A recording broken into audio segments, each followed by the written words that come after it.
Reading Shalom, I had more come to mind. Um, some pretty powerful verses. Not that any of his word is not powerful, but needing to make that contrast sometimes. Something stands out at the moment, or certain days, certain things stand out. It's what happens when the Father is showing someone something, teaching, always through his word. Any believer, because that's how he works. Um,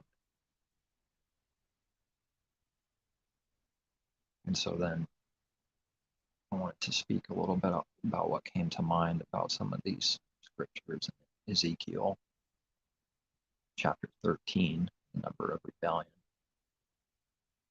Um, and it's just incredibly important, but people are not testing and proving all things, or seeking even what that means and how to do it, and to do it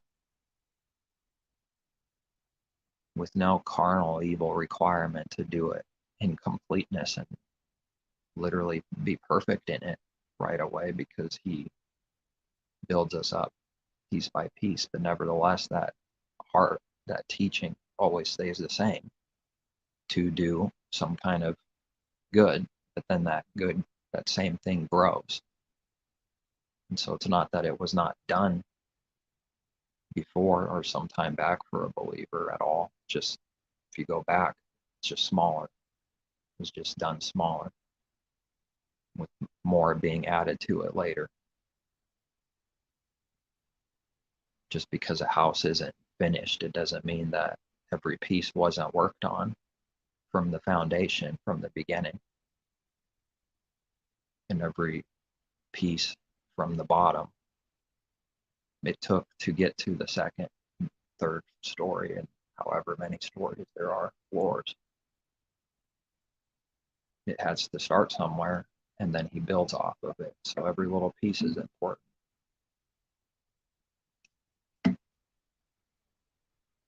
And there's so many people not testing and proving things, not giving back, not giving anything direct, never answering directly, but empty accusation out of some kind of evil. But that needs to be proven, needs to be shown. It can't just be blindly done unless somebody wants strong judgment to come back on them from the Creator's judgment on it. Because what does his word say about this? About false judgment, false accusation. Wages of that sin is death. Somebody better make sure that they are speaking the absolute truth with knowledge for any accusation someone makes. It better be right, better be true, or else that judgment's coming back on their own head according to what they measure. And if they don't do what they, according to what someone puts out and gives, if they don't do that themselves, they just landed judgment on their own head for their own destruction and hurt. Because everyone is measured by what they measure. So if there's no condemnation from the heart towards someone else, Father won't give that back for a judgment. But if there is, then the person is exposed in hypocrisy and is guilty of its own accusation, doing it itself, and condemned judgment, death, strong judgment for doing that work. With a little bit of explanation and some scriptures, preferably, needing to show how something is true, what someone claims. It's not a light thing to just go around saying to anybody directly that,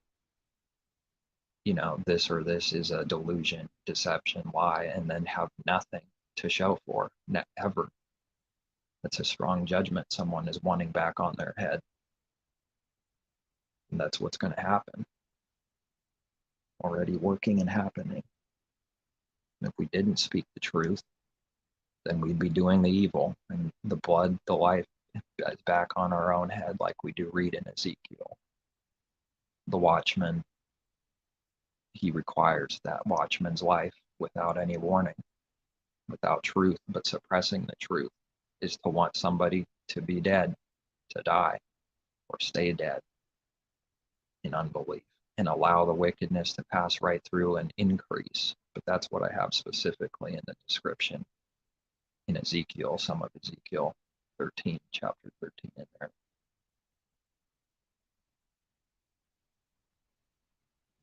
It's that important. The person will be judged no matter what, no matter what someone does. But there is a difference in how that works, and a massive one at that, because if someone does sin, they're guilty of whatever sin themselves. The Father won't skip judgment on it. But if someone hears or sees something, and then there's no warning, there's nothing, that other person will be judged that did their own evil. But it will be required of the watchman, like we read. It'll be required on him to just allow it to pass by without doing anything. So doing nothing can be a big sin at times. It depends on the timing and the situation. Doing nothing can be a massive sin. It's required back on contradicting being a watchman. What's he watching for if he lets it all pass through? Lying teachings, wicked works, false believers, wolves, just allowing it all to slip right through. What are they watching then? What's the watchman watching for? What a great contradiction. So his life will be required. It'll be a strong judgment, death, for that watchman that claims to be a watchman and then allows a bunch of evil to slip through unnoticed to strengthen the wicked. And then say, might as well read it then, in Ezekiel.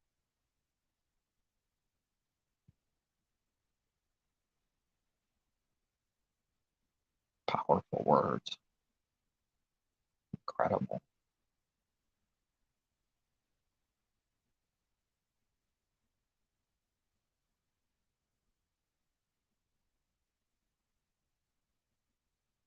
Woe to the foolish prophets who follow their own spirit.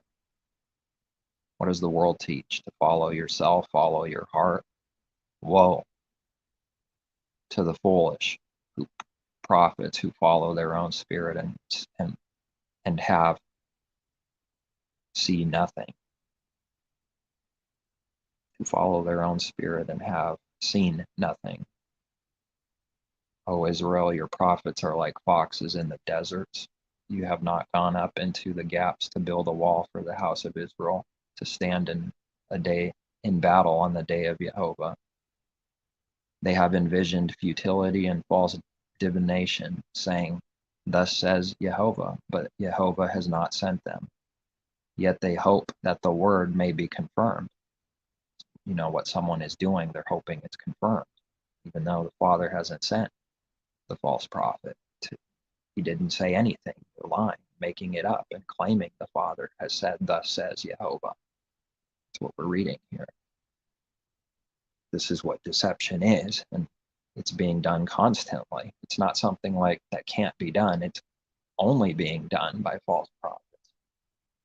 It's being done constantly by this world, doing exactly the very sin we need to learn not to do. But Yehovah has not sent them, yet they hope that the word may be confirmed. Have you not seen a futile vision, and have you not spoken false divination? You say, Yehovah says, but I have not spoken. Therefore, thus says Yehovah, because you have spoken nonsense and envisioned lies. Therefore, I am indeed against you, says Master Yehovah. My hand will be against the prophets who envision futility and who divine lies. They shall not be in the assembly of my people, nor be written in the record of the house of Israel, nor shall they enter into the land of Israel. Then you shall know I am Master Yehovah, because they have seduced my people, saying, peace, when there is no peace, and one builds a wall, and they plaster it with untempered mortar. Say to those who plaster it with untempered mortar that it will fall. There will be a flooding rain, and you, O great hailstones, shall fall, and a stormy wind shall tear it down.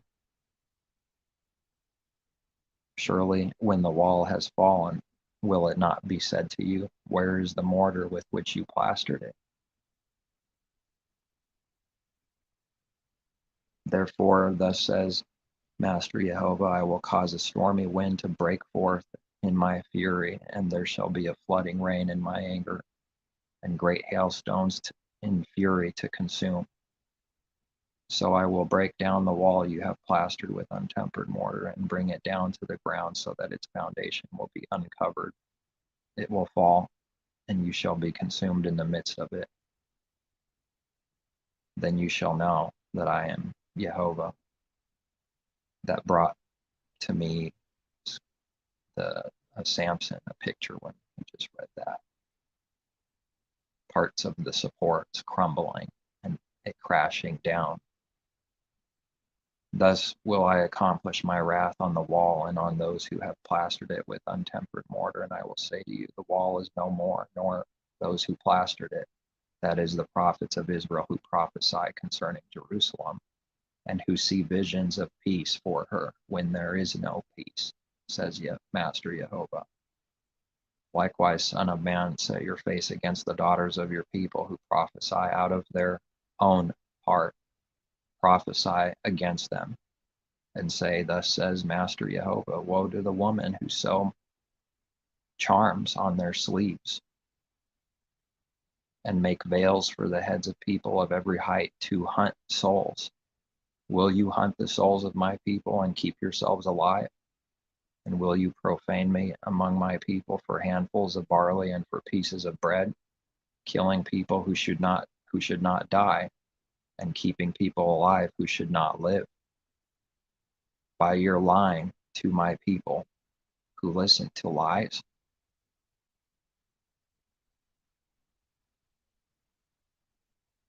Will you profane me among my people for handfuls of barley and for pieces of bread, killing people who should not die, and keeping people alive who should not live? By your lying to my people who listen to lies. Therefore, thus says Master Yehovah, behold, I am against your charms by which you hunt souls by which you hunt souls there like birds. I will tear them from your arms and let the souls go, the souls you hunt like birds. I will also tear off your veils and deliver my people out of your hand. They shall no longer be as prey in your hand. Then you shall know that I am Yehovah, because with lies you have made the heart of the righteous sad, whom I have not made sad, and you have strengthened the hands of the wicked, so that he does not turn from his wicked way to save his life. Therefore you shall no longer envision futility nor practice divination, for I will deliver my people out of your hand, and then you shall know that I am Yehovah. Incredible, strong words, so incredibly true, happening everywhere all the time with false prophets that we read of here, and people allowing the evil to slip right by and even strengthen the wicked, like we read. You have strengthened the hands of the wicked so that he does not turn from his wicked way to save his life.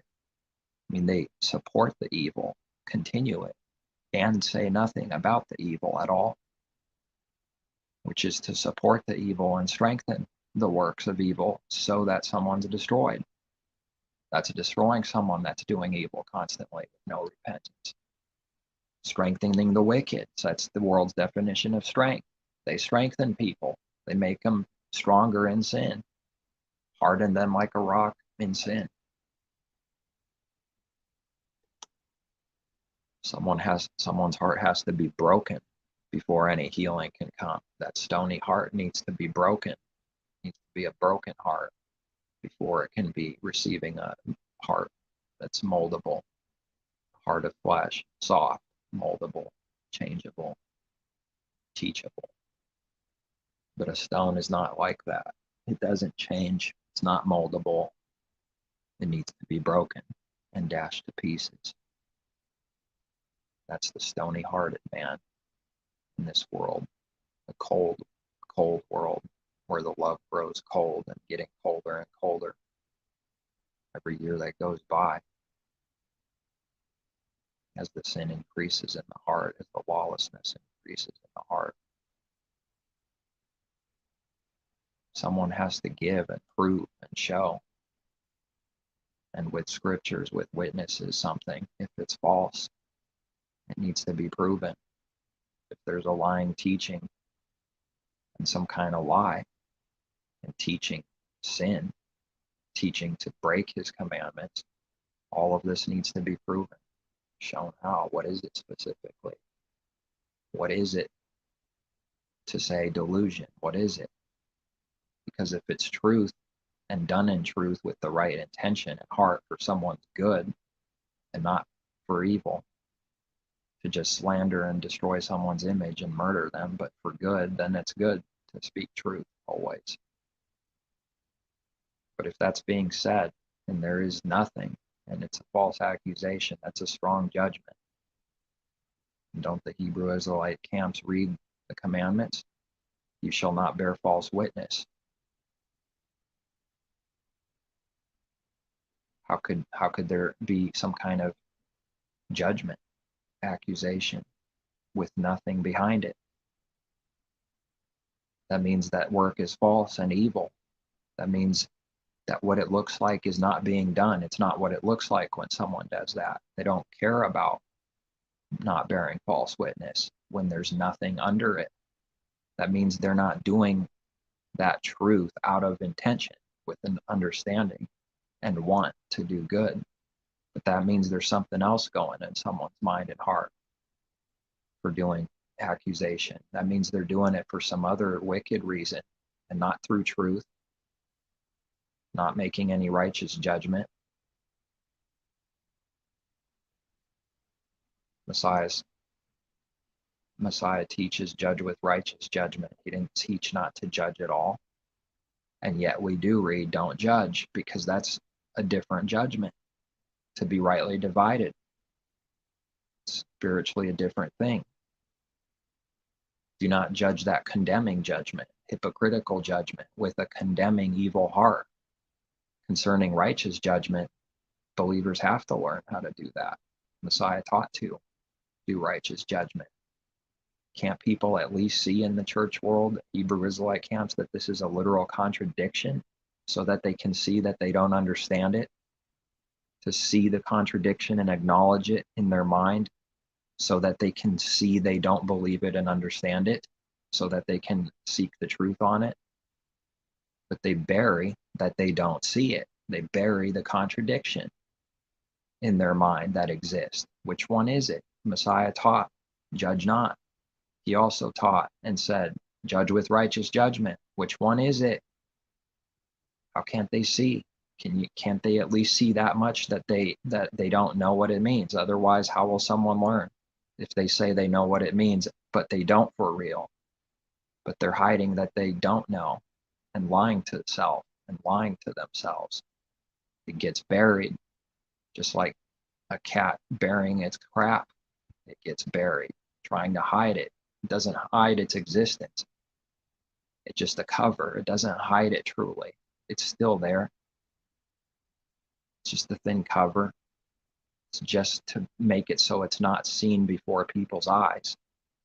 The Father sees that it's still there, though. And in this natural example, even a person knows and can see it's still there. It just got covered real quick. Is that not what mankind is doing apart from the Father? bearing their crap, hiding their sins, because Messiah taught that sin is likened to crap, garbage, and it comes out of the heart. It comes out like waste, because that's what it is, wasting and destruction with nothing good in it. So then sin is likened to crap. It is the true teaching. He's literally teaching this. It's not made up. It's in his word. Messiah taught it. Sin is likened to crap, dung, refuse for the dung pile. And that comes out of the heart, out of the mouth. The heart is the first thing, the heavenly thing, the highest thing. And then what comes from the heart comes out of the mouth, but it doesn't have to come out of the mouth. Someone can do it in silence. They can do evil without saying the literal words, but they're doing it in the heart. They're doing those words that we read in the heart, and that looks like something in spirit. It looks like something in spirit. It's not this carnal thing. It's not literally like the natural thing. Nevertheless, it's something like it, but it's not the natural thing itself. What that looks like and is has to be given for any commandment and law to understand it, what its meaning and what sin is and what good is and what evil is. There's the outward appearance and understanding, carnal, and then the spiritual understanding for the heart within, which is not something you write on the outside of a physical object and say, look, this is how it looks. It looks like something within. This is what Father and Messiah give. No man can teach. No man can give that, the actual truth and understanding. Can't do the actual saving with power.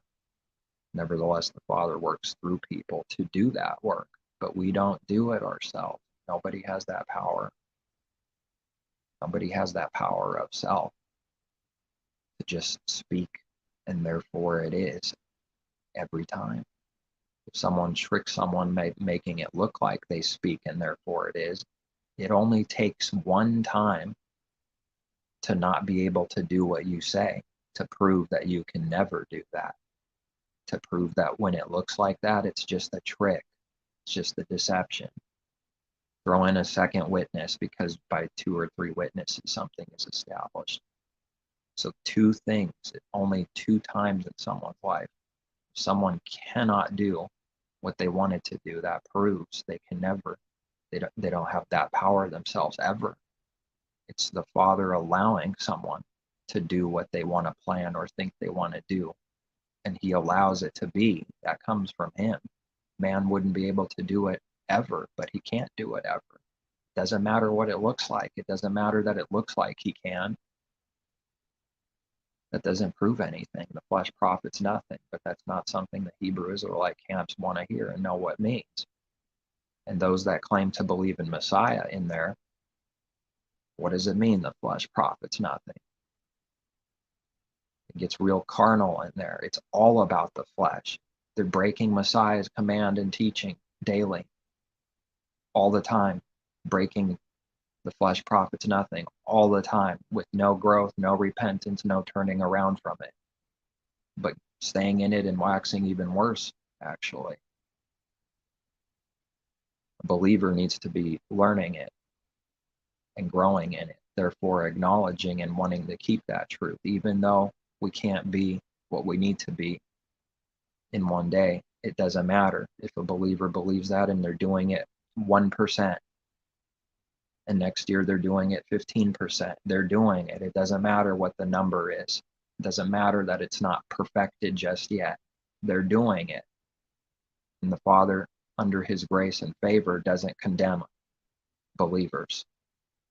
We're not condemned, but taking away that condemnation for not doing what's right away and knowing everything right away. He doesn't condemn believers, because there's no more condemnation for those that are in Messiah.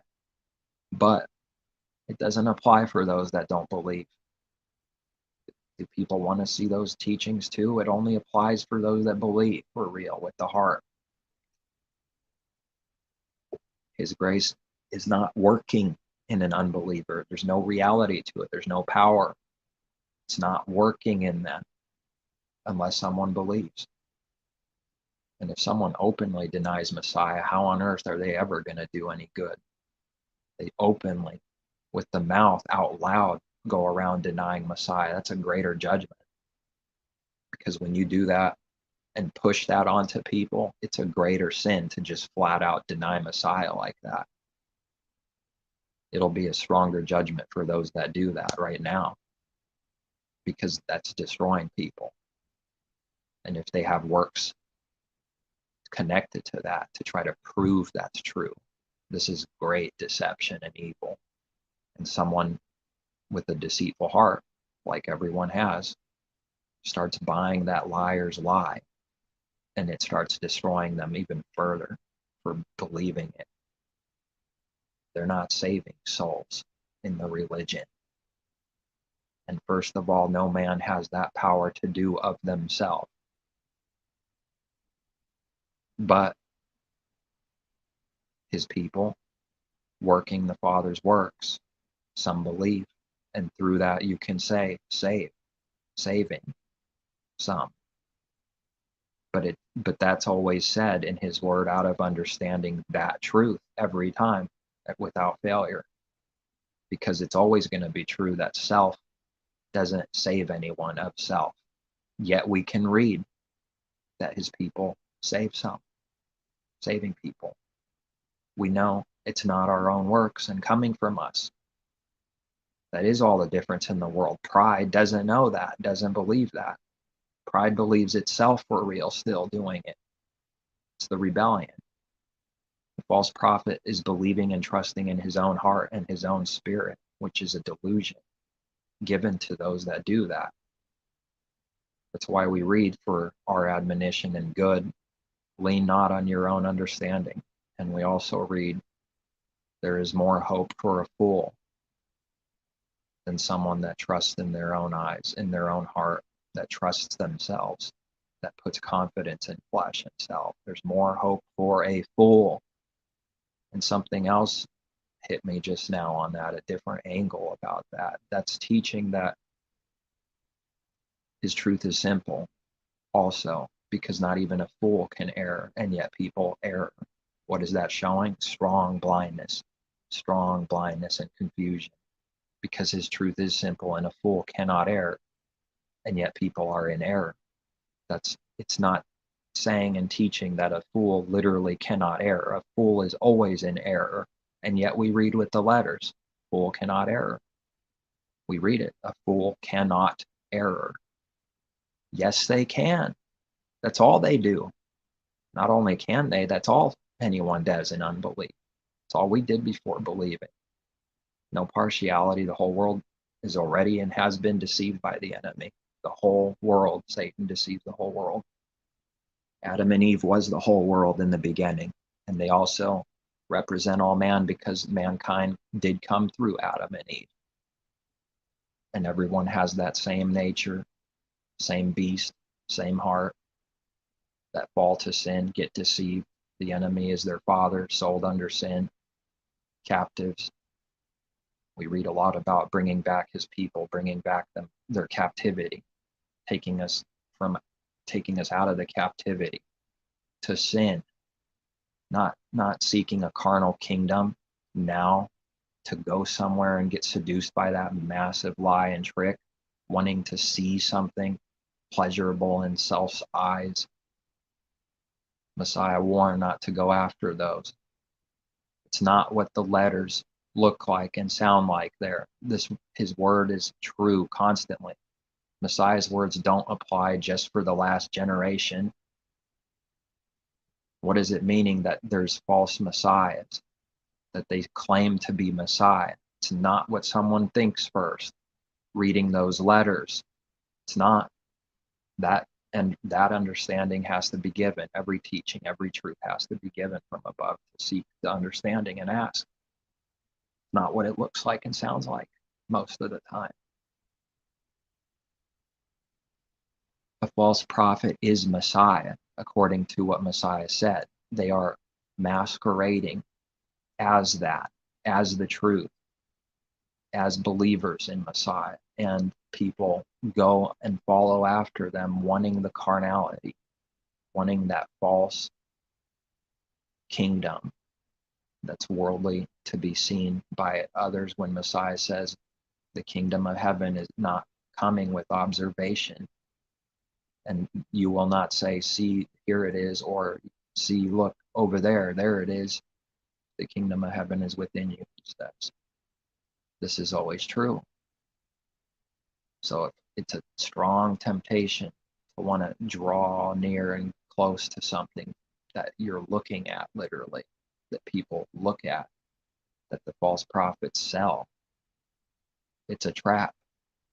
It's a great trap, and it's caught and is catching many people, many called, a lot of people being caught in this cage.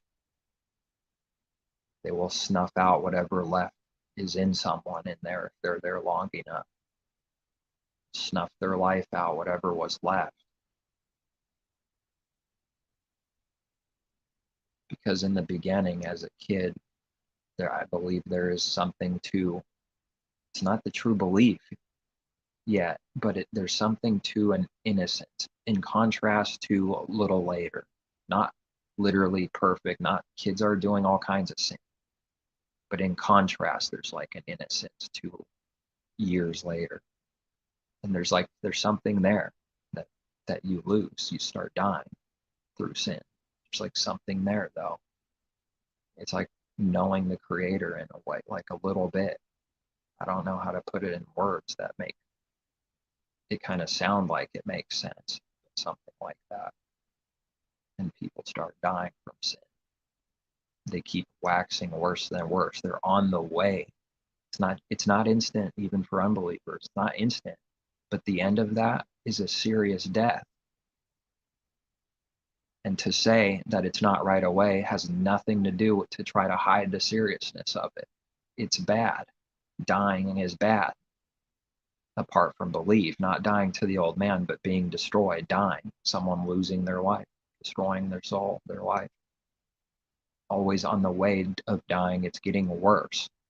And the end of it is death. So what does everything before that end look like? Death and dying constantly, getting worse. Dying, you shall die. Literally, as we read, you shall surely die. Dying, you shall die, Adam.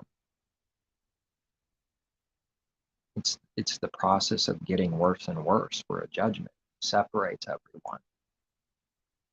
Or through belief, his people growing in life and light, getting better and better, drawing more near. It's either this or unbelief and keep drawing further away.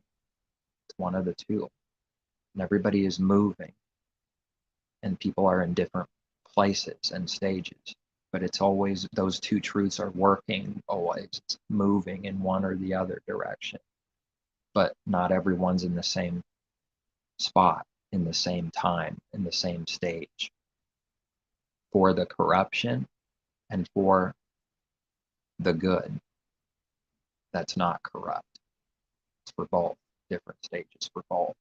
Someone in the beast could be deeper in sin and just wax worse longer. And they're in the beast even more. They're alive in Adam even more. That old man is alive. It's like being taken, any little light in someone, and snuffed out completely at the end. But there is something to those that are the firstborn of Pharaoh. There's something to it, and it's a death. And we read that literal death as a judgment and punishment, as a teaching that we have to see to know what it means, because it's not about that literal death under the new covenant for us. Could that happen? Yes, but that's the natural thing. What does it mean? Why is that judgment so strong for Pharaoh and all the firstborn? Because they're the firstborn of the beast. They're the opposite of what it is to be firstborn, or yes, the firstborn in Messiah. being born again from above. It's the opposite. It's the evil instead of the good, because the enemy has a masquerade and opposite for every truth and detail, all of it. If there's a way to be born again through belief, being saved and being saved continually through believing the Father and doing his will, then there is the opposite way also that's perfectly opposing. It's like a mirror. It's perfectly opposite.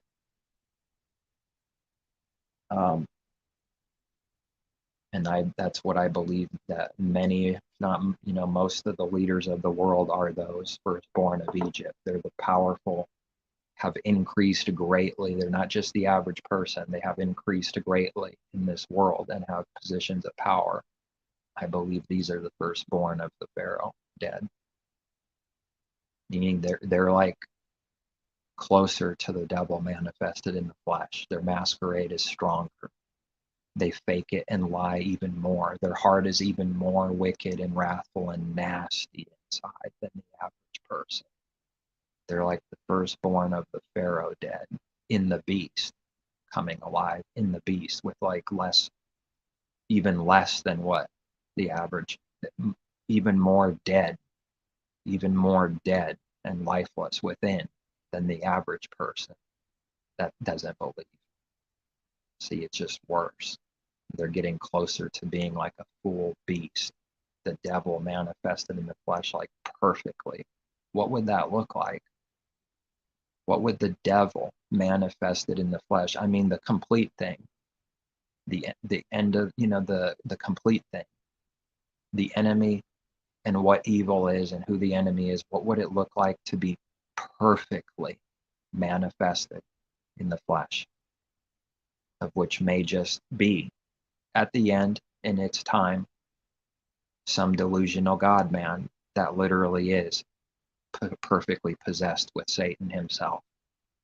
What would it look like though in the real world? Someone that's very seemingly gentle, for an image. None of this is real. None of it's real. This is the image now.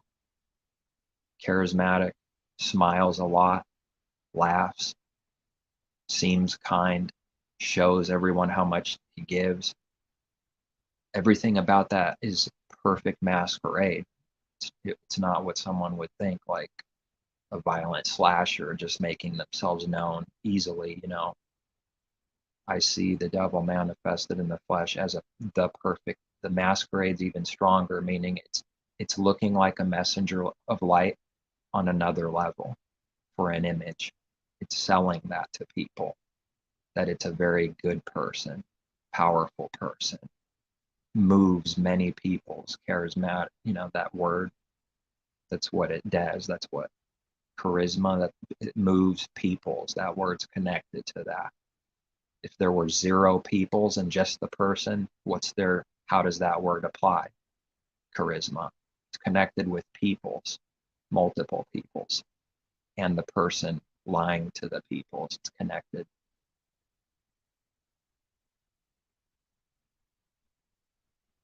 So there's something to it about the firstborn of Pharaoh, alive in the beast.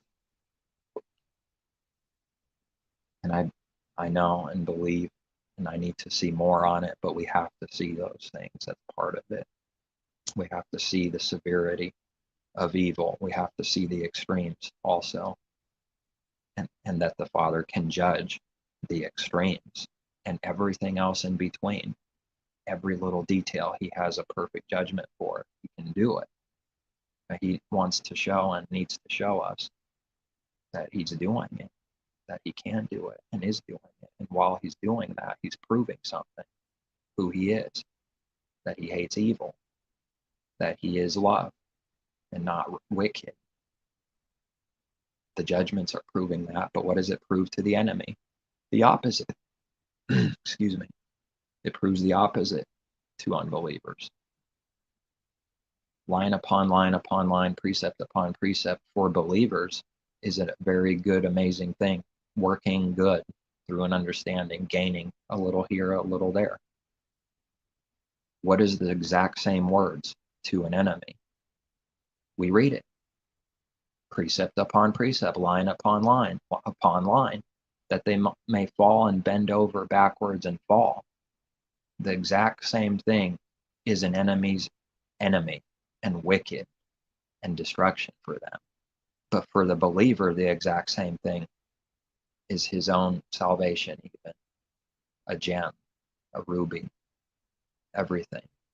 And to the enemy, it's the opposite. The same thing is the opposite. It's enmity between. And any truth, a believer starts learning to love his truth and his commandments, his law, his judgments. But the very same judgments and truth an unbeliever is violently hating, the exact same thing, and does not see it, does not see what it means, does not believe it, but hates it as enmity to it. But for believers, there's a process of a battle within. And this is not even including enemies doing evil to his people or any kind of sin outside with other people. That's that, but there's something to just this itself, a separate teaching, that it's a battle just with self alone to love his truth and get there, because it's a battle to get there, because we'll be at war with it first. Someone can count on it. An unbeliever that might be listening, you can count on it, that it will be strong enmity first, because it already is. So then it's a war to get to the other side, if you will, and love his truth. This is all seeing the works of every teaching and truth and command. It will hate the works. It'll be at war, and it's a wrestling. Jacob, Israel. Jacob is all Israel, representing that, as we can read plainly many times. Jacob is not just Jacob, but it's teaching and representing all of Israel, his people. Jacob wrestles with the messenger, with the angel of heaven, who is representing the Father. To see that is to see the Father. That's why we read he wrestled with Elohim. But not literally. It's to see that messenger of heaven is to see the Father. That teaching has been there all along. Uh-oh, what happened here? I hope I wasn't out of the screen this whole time. I don't think so. I'm not looking at the screen very often. Lost my thought. What did I say?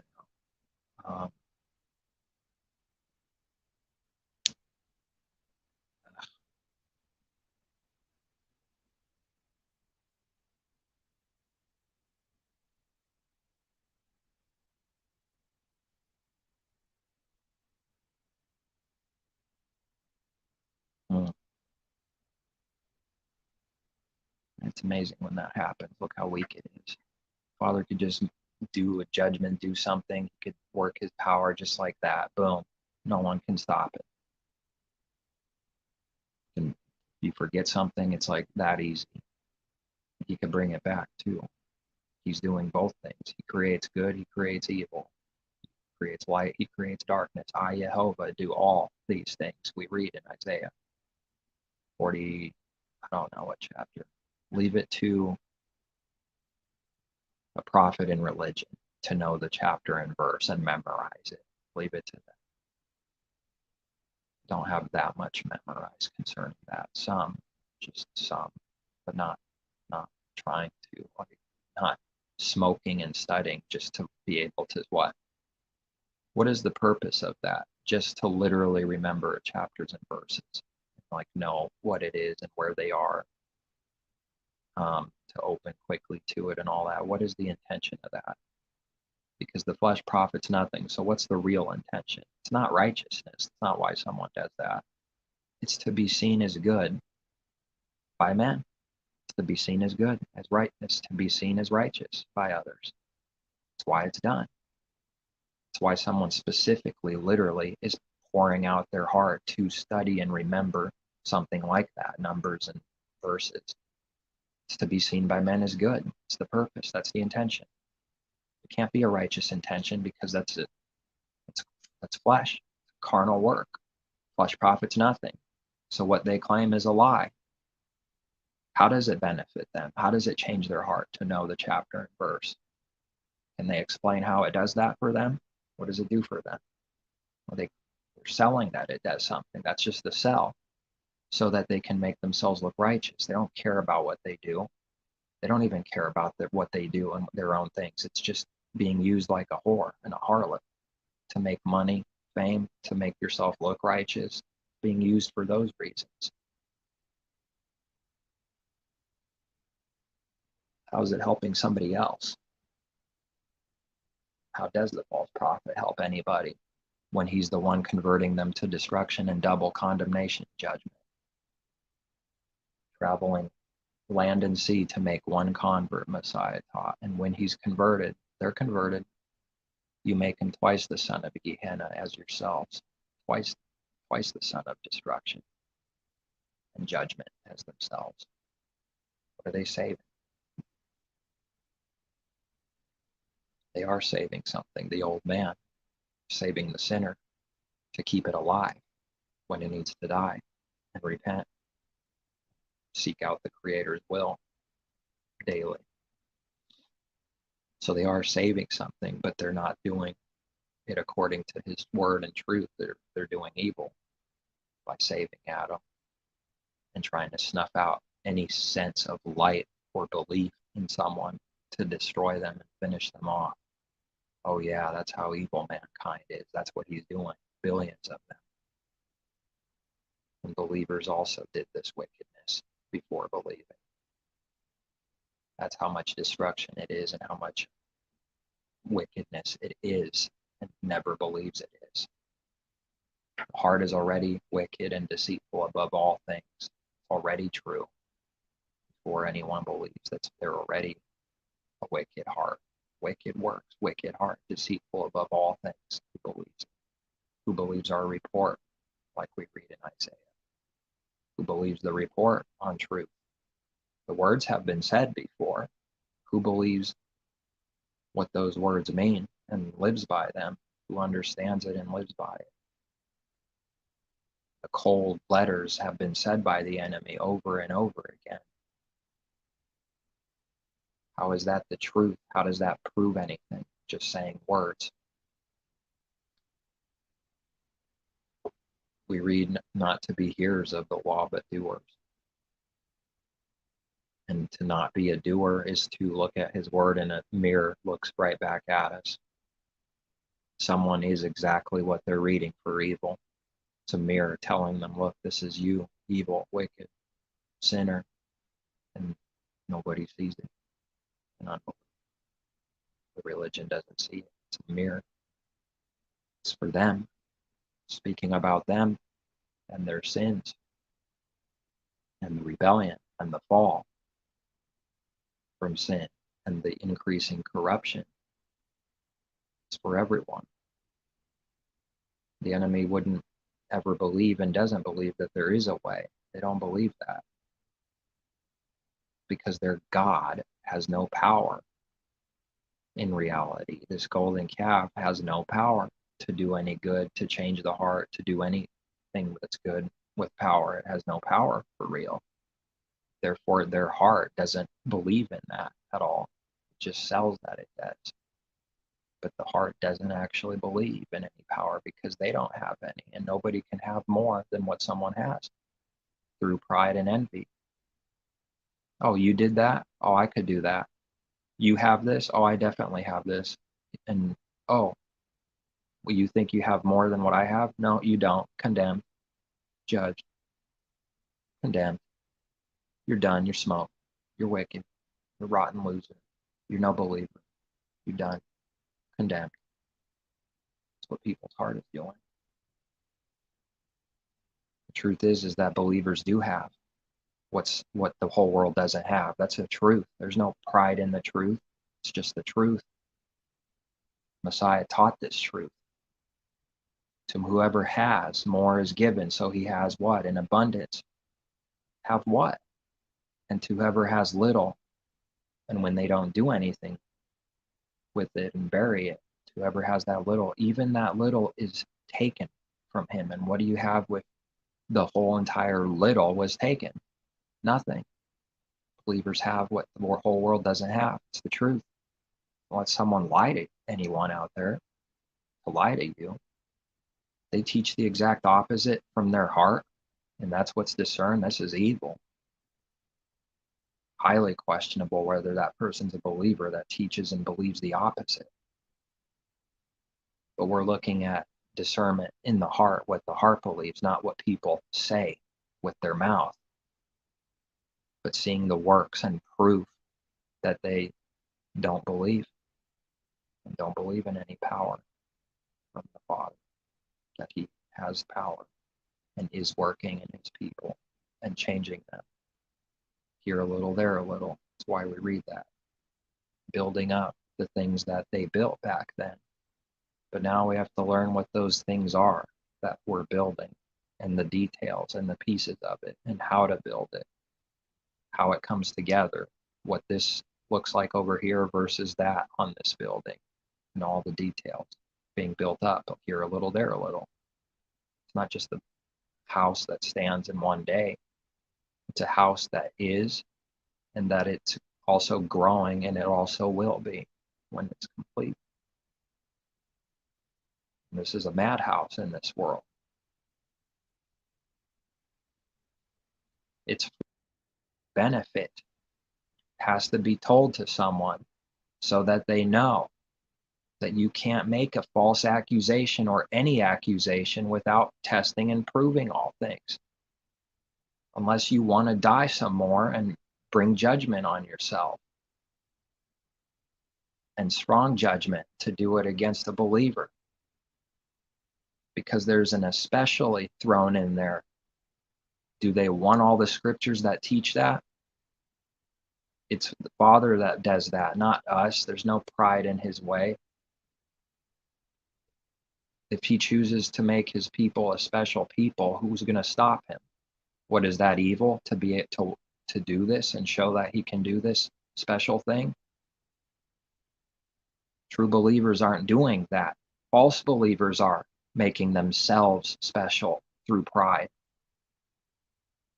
Father makes his people special through denial of self, apart from pride, letting down self's life. Then they will get the real thing if they were to do what's right and believe. But if someone doesn't believe, they have to do it themselves and try to do it themselves. They have to reward themselves. If they would deny themselves, they would receive the true rewards.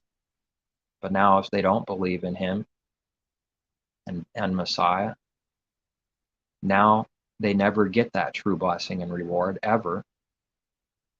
And they have to do it themselves. And it's a death. It's a judgment. It's destruction. How bad is that? Not only do you not get the real things and blessings, it's a destruction on top of it. It's certain death on top of it, and continually one with that. You know, someone just goes around and says delusion, wicked, deceiver, deception, but they never give anything. Show how, prove it. Because if someone doesn't, they're bringing judgment. The Creator will judge them. We don't have to do anything by our own working and by our own hands, as the rebellion and unbelief does. Their own revenge and their own working out of their own heart, doing evil from the heart. If we do good, then the benefit of that is not even needing to do the anything, and not even needing to do the evil. That's the reward for doing a good, is more good comes from it. If we leave it to the Father to judge, then we don't have to do that. Don't have to go and seek revenge, because we leave it to him, which is the only true way. Anything else is sin.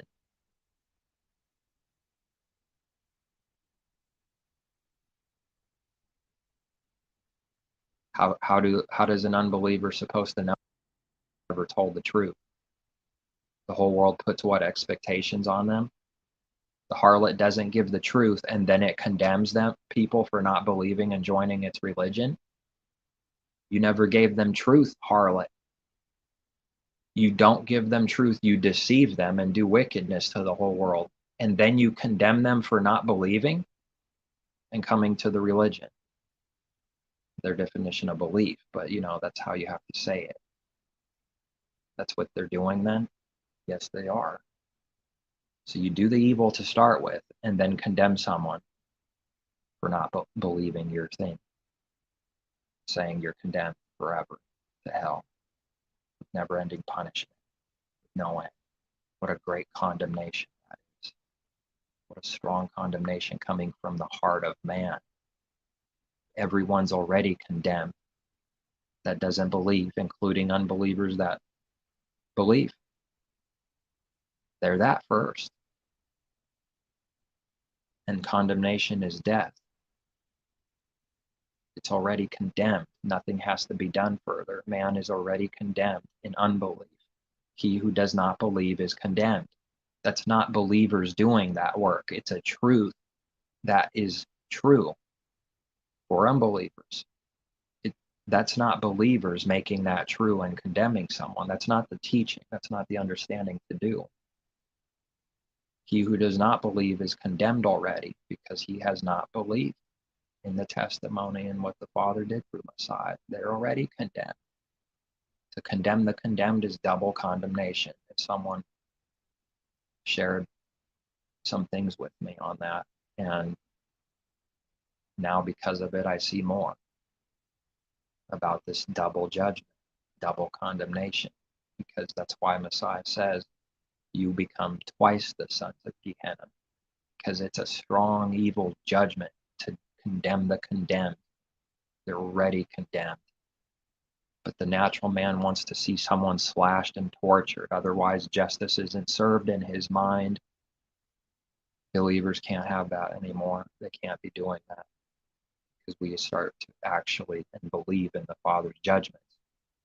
Once we start believing more and understanding more, then we can know that someone's not truly getting away with anything. They're being judged and they're in death. We start seeing what these judgments look like, what death looks like, and it's pretty severe. It's not light, but then people masquerade and make it look like they're having a good time on purpose so that they spite someone and make it look like they're God, that no judgment is on them. Do it on purpose to more than agitate the other person, the other side. So then someone sees that someone did evil, but then they see them laughing around, having a good time. And it makes the person fill up with wrath and rage because they don't believe in anything of truth. They'll believe in the Creator and his judgments. He doesn't believe that's happening unless he sees some kind of physical suffering. Then he gets very anxious and wants to revenge and seeks it himself. What a strong judgment. What a perfect creator and judge the Father is. That's all they teach in Hollywood. They have an itch that's not curable, and they gotta go scratch it. That applies for all sins. Whatever the sin is, that's the itch. Someone scratches it, the Father makes the itch come back for a judgment. It's a trick. You're only satisfied in a wicked, carnal way. It's not the true thing, not true peace. It's a deception peace for a moment. When someone does evil, they can sort of calm down a little bit. They ate, they filled up their belly a little bit. But the lion gets hungry again and starts shaking in nervousness out of desperation for starving, because they want to keep Adam alive when he needs to die. Trying to keep the old man, the beast, alive. So he goes and tears flesh, which is murder with the heart, stealing, killing, breaking the commandments against people, and fills up with that flesh, with that sin, with that wickedness. And for a little moment, it seems like he's satisfied, but it's not. It's a trick. They fill up their bellies. Their God, their Elohim is their belly, we read. They work for sin, work for Satan, Santa. They work for the devil and themselves. Now someone's got to go kill to put food on the table. They show that literally with literal murder. Now the judgment is literally coming back. Stronger judgment, easier to see outwardly. then it'll make the excuses and want people to pity itself and constantly be in a pity state and act like it's the victim constantly when it's the sinner, and it creates its victims. It's the one doing evil to its neighbor.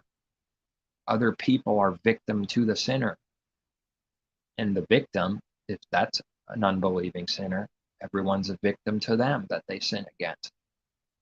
Back and forth like this, both sides.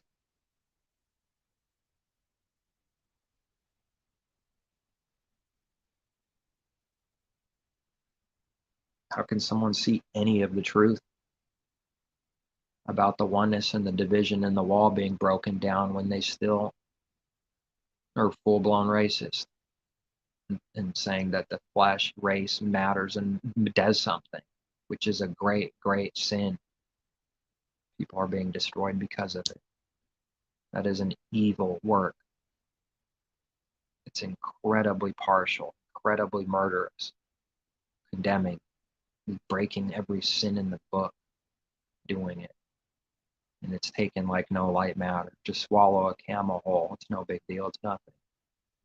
When it comes to a little gnat, straining out a gnat, making the nothing and lowest things possible to become great in everything. Backwards in all ways. We read in all our ways to acknowledge him. Because if it's our own way, it's going to be some kind of sin. So in all our ways, we have to acknowledge him and take counsel with the Creator and not with self as God Almighty and not with other people. Meaning not to do with other people counsel to replace the Creator and put your trust in the heart trusting in the counsel of other people and self. That's the sin right there. There's always a good way to speak to people and believers between believers. That's separate. This taking counsel is a trust and worship in man's heart towards others to replace doing that work and belief through the Father taking counsel to replace that. It's a replacement. Anti is replace and it's against. Replacing the Messiah with something false. Anti-Messiah spirit. Coming in many forms, but of the same spirit, same heart, same sins, the same devil, Elohim of this world. Now the devil rewards sin. Father rewards righteous, good works, his works, good works, and punishes sin. The enemy punishes righteous works. Anything that's good for real, it punishes. And it praises and rewards sin. Sin in the heart. Not something that looks like something on the outside. Real sin in the heart. It praises and raises up and rewards carnally whatever the world has to offer. Riches, fame, money, women, drugs, the typical things people say, which are true words when they're said. These are the things the world offers, the enemy offers. Hard to beat fame, though, for so many, lusting for that fame, that attention, that worship. And someone just knows that if they get the fame, the money will surely come. So that's what people really want, is fame and attention, to be seen and revered as amazing and good, because if that can start happening, surely the money will come flowing in. That's the intention and goal anyways.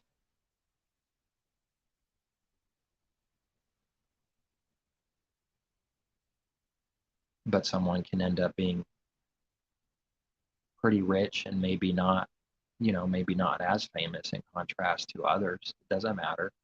It's the same love of money. It's the same corruption in the heart, wanting that same things. How deep it goes between any person doesn't matter. It's the same sin. Doesn't matter if someone's more in it or less in it. It's the same sin.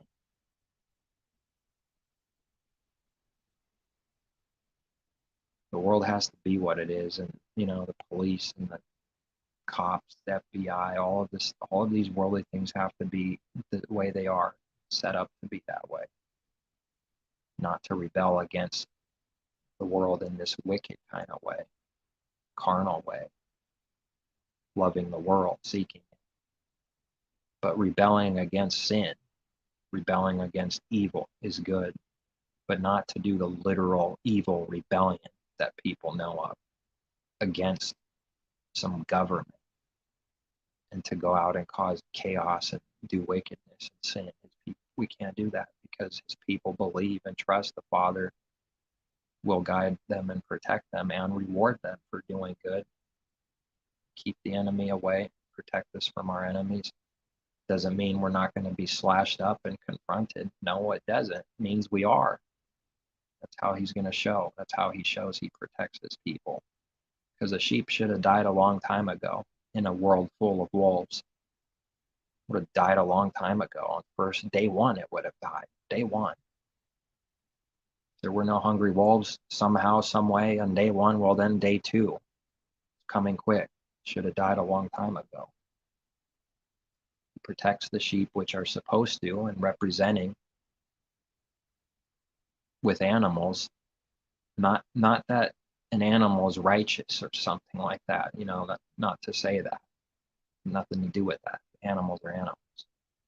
But the sheep represents the righteous beast, the righteous animal that doesn't attack, that doesn't harm its enemies. It just sits there and waits to be slaughtered. It doesn't attack back the wolf. That's what his people are supposed to do. And when there's no protection from the Father, someone can't do that. They can't do good to their enemies. They can't turn the other cheek. They can't pray for someone that despitefully does evil and uses them.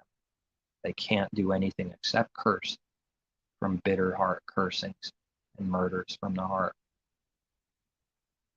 Without the Father's power, then you have to do that thing, because it requires power to do the good, and understanding and power, knowledge to be able to do it. When he gives us to be able to trust in him, then we can obey his word and not do evil to the enemy, because we believe he's going to protect us and judge the enemy back, make them fall, make them push the enemy back. He does that. Why do we read it so much?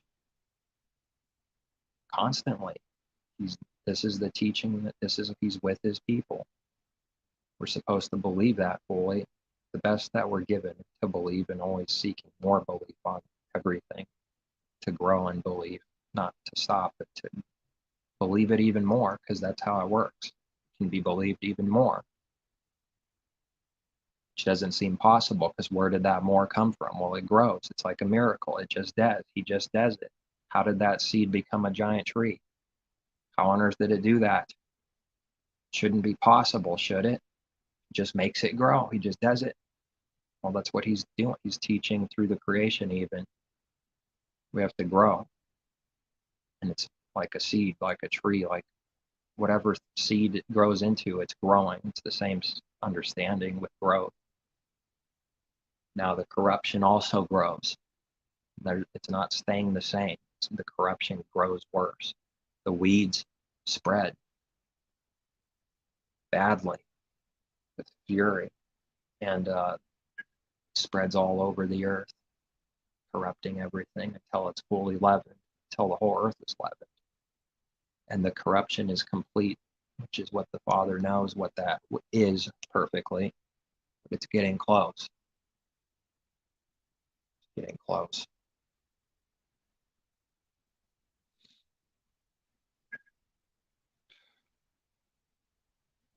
They don't teach anything true in the church world. They don't actually do that. They don't teach from the heart with understanding and truth to do righteous judgment, and not falsely accuse it, even the enemy, for anybody, because that's a sin. It's a sin to falsely accuse an enemy also.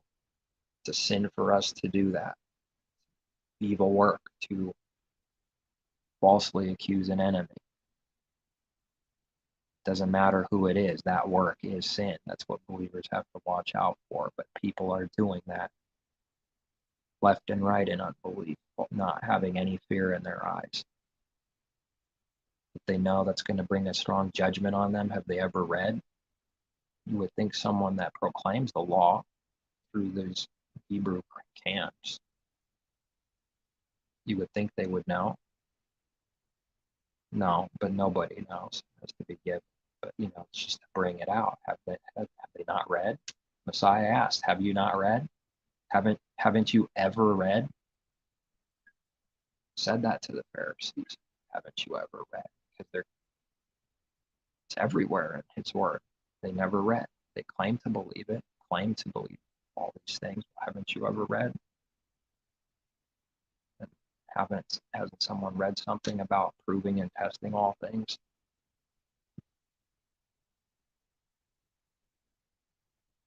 False judgment is going to be condemnation. If it's false, it's condemnation. False accusation is going to end up being a condemnation when it is actually that and not true. That whatever someone's saying isn't true. When it's that person condemns with the heart.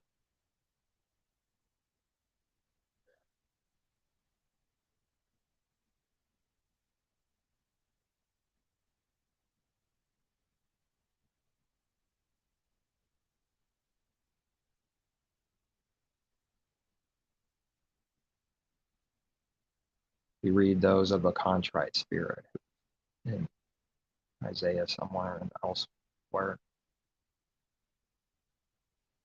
What is the good and who is it coming to? Those that are of a contrite horse and contrite spirit that tremble at His word.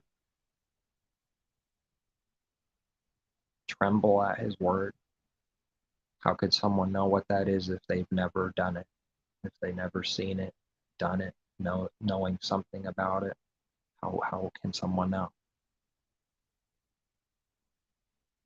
There's no fear in the eyes of the unbeliever, in the wicked. There's no fear in their eyes concerning this. Only good fear. Cowardly fear is not that fear. Witnesses, connections. Fear casts out, love casts out fear.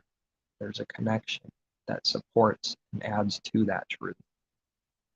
That there is a good fear and an evil fear. One is carnal, one is spiritual. It's happening within. Not that the carnal fear has nothing to do with someone's heart, like within, but it's the carnal thing in contrast to the good fear. It's a show, it's an outward thing. And this cowardly fear is fearful of good, fearful of light and truth, but it has no fear in its eyes concerning truth at all. The enemy has created a different definition for everything already to replace the true, but sell it as the true to look like the true, so that when it's bought, the lie that looks like the true is believed in the heart, and then the heart never does the truth, never does His works, never believes, because it's believing the lie continually. Give me a little bit, I'll be right back.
about that.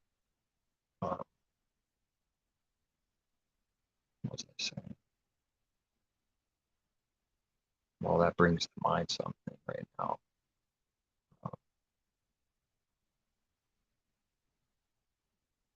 Pressure. Sin is like pressure, like a full bladder that's ready to pop. At some point, that's it, can't keep it any longer. And sin like into crap. And it's pressure that builds. The sin starts weighing down on people more and more. And it becomes a greater need to dump it onto someone else because Cain can't bear it. He's going to have to, but he can't, meaning the heart's not accepting it, can't take it. It's not the proof that it can't bear it is constantly trying to dump it on someone. It's a heavy yoke and a heavy burden, condemnation and death, all one. To be in condemnation and unbelief is a heavy yoke and burden, working destruction.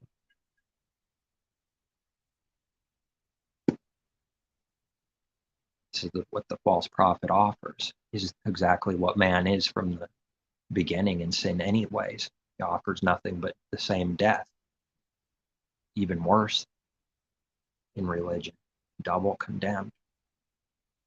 Pride increases in religion. The doctrines are prideful. It creates an even stronger image that it's, something good, a believer. It's a stronger judgment. It's a stronger hypocrisy. Stronger everything for sin and no good, for evil.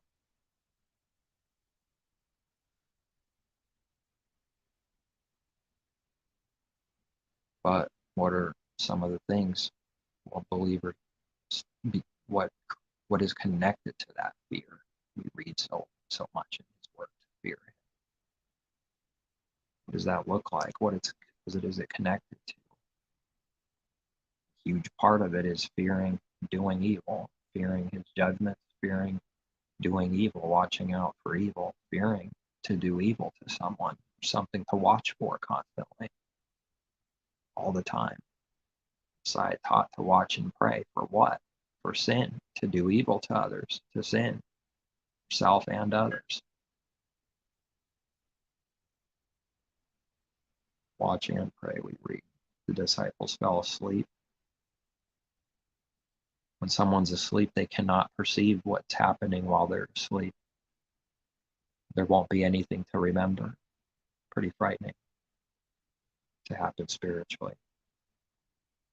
Something like the natural, something like falling asleep literally, and if someone went to sleep for 30 days, I guess a coma, but it doesn't matter. They'll just say they fell asleep for 30 days and woke up after 30 days. They won't have any memory of the last 30 days, or however long someone was asleep for. They won't have a memory for it, literally. In literal sleep, to fall asleep spiritually is the same teaching, same words, but it's to be seen in spirit. What Messiah is teaching here. You won't be able to see what was being done spiritually.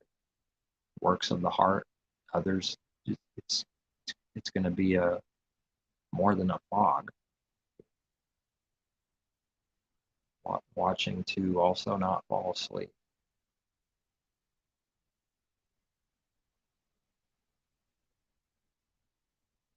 Messiah teaches about the third, fourth night, the night watches. What are we watching? Watching for sin, for darkness. What's there to watch in the night watch? Because evil is done in the dark. That's when things come out to play at night the most. Night creatures of the night, needing to watch the night, because we're surrounded in a world that's darkness, all of it. Therefore, it's always darkness in this way, and never light. Speaking of the world, what a believer is in, a light in the world is to contrast the light A light stands out in a dark world, but the world's always darkness. Always. It's always darkness. It's spiritually dark. Something like the night. It's always dark. The world is darkness. So a light stands out in darkness, but it doesn't stand out in the bright light of the sun. Even though it's there, it's not seen because of the brightness of the great light, the greatest light. There would be no contrast. There would be nothing to look at and see if everything was light. Then everything would be light. Everything would be good. There would be no contrast to see what's evil. And because of there being a contrast to see what's evil, you can see what good is. If he indeed is giving someone sight, indeed someone is believing, seeking him and asking. That contrast, then the good and evil can be seen. But a light amongst the day, the stars are not seen in the daylight. The heavenly peoples are not seen in a world that's light, but it's always night and darkness. But they blend in when it's day with the light, becoming one. Can't even see it. Can't see the stars. One with the light. No contrast. So there's a great purpose for there being a contrast. For there being evil. Great purpose for it. Huge. Everything connected to it. All of the commandments are connected to it because those are all, breaking the commandments are all works of darkness. All of it. Keeping them are works of light. Father's light. So that's how it's connected. We can't keep the law ourselves through our own righteousness and pride, self-righteousness. So the only way to keep his law and learn his commandments is through denial of self, so that we can learn them and keep them. It's for that purpose, not what the church world does with its heart. All of this happened through Messiah so that we don't keep anything, so that we can be lawless and actually work wicked works and sin continually. It's what lawlessness is. It's wicked works and no good works. Righteousness is good works and not lawlessness, not wicked works.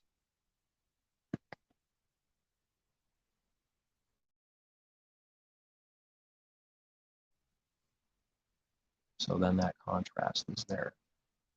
In the midst of Egypt, a dark world, the Israelites had light right in the midst, right next to that darkness. It's a miracle. He could do that. He's doing it for those that believe.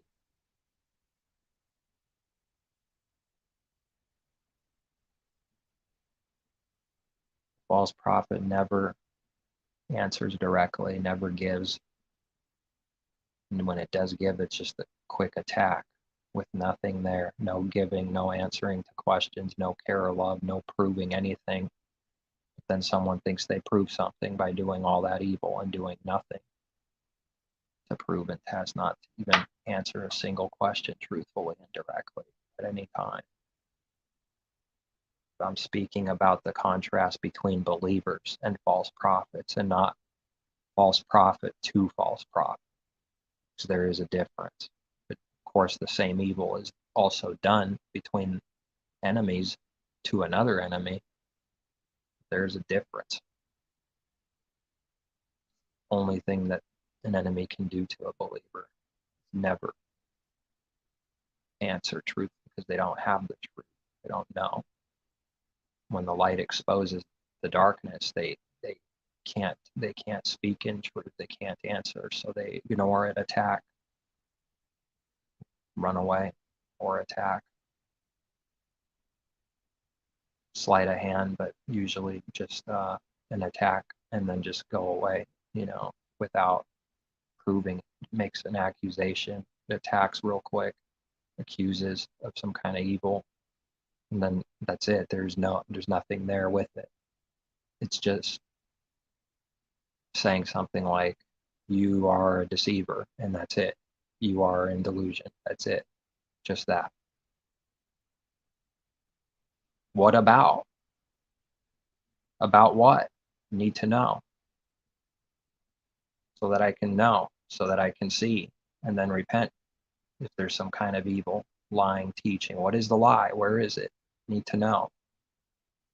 Show where the lie is. What lie is being taught. What sins are being proclaimed to do, to teach sin. Where is it? Show it. It needs to be proven, tested, or else it's going to be a hardcore judgment on that person's head that does that. That means it was done out of a wicked heart if it has nothing. That means it's not the truth. So why was it done if it's not the truth? In delusion, out of an evil heart, wanting to kill, steal, and destroy. That's why it's done. If there was no good, righteous cause and intention, out of good concern and sharing back. Why? Why does someone say that? You could give the reason. When there is nothing, then it was an evil attack and an evil work. We read not to fear them. Don't fear the enemy that does that, because they have nothing. The enemy is numerous, and they're way greater than the Father's people. There's too many. They would just easily overtake his people. We read that.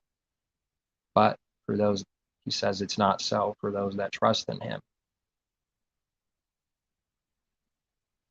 All enemies all around you all the time, and staying alive to be alive in Messiah, the Spirit healed, alive to have his life and not be in death, in that destruction, depression, wretched, miserable, to have life.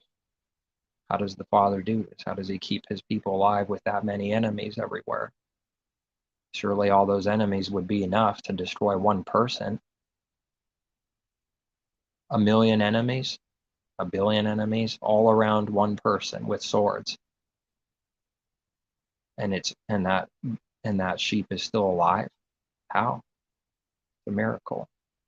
But the enemy can't understand this. What does that even mean to an enemy that's dead? What does it mean to stay alive when they don't have any life yet? And they don't believe yet. They can't comprehend what they don't have. It's the truth. And if they want to have, then repent, like every believer had to and is doing constantly for any sin we do. They'll make the claim that it was some kind of free ride, Father just being partial and saying, here, you have all this now. And you didn't have to repent, didn't have to keep my word at all to get there. No. If someone has, they're doing the Father's will and wanting to and learning through all of it and through the failures and sins and mistakes and repenting constantly for any sin to learn and cut more off. Takes a lot to get to wherever a believer's at. It was not some kind of free ride. So if an enemy wants light and doesn't want to be in darkness and wants life, then repent and believe. But do they really want that, though? That's the question. Is it really wanted to repent, to believe, to do his will? Is that wanted? Because it was sold that it's wanted, especially in Christianity and religion. It's sold as wanting that. It's a very strong image that someone is saying that they want that and are that. Do they really want it?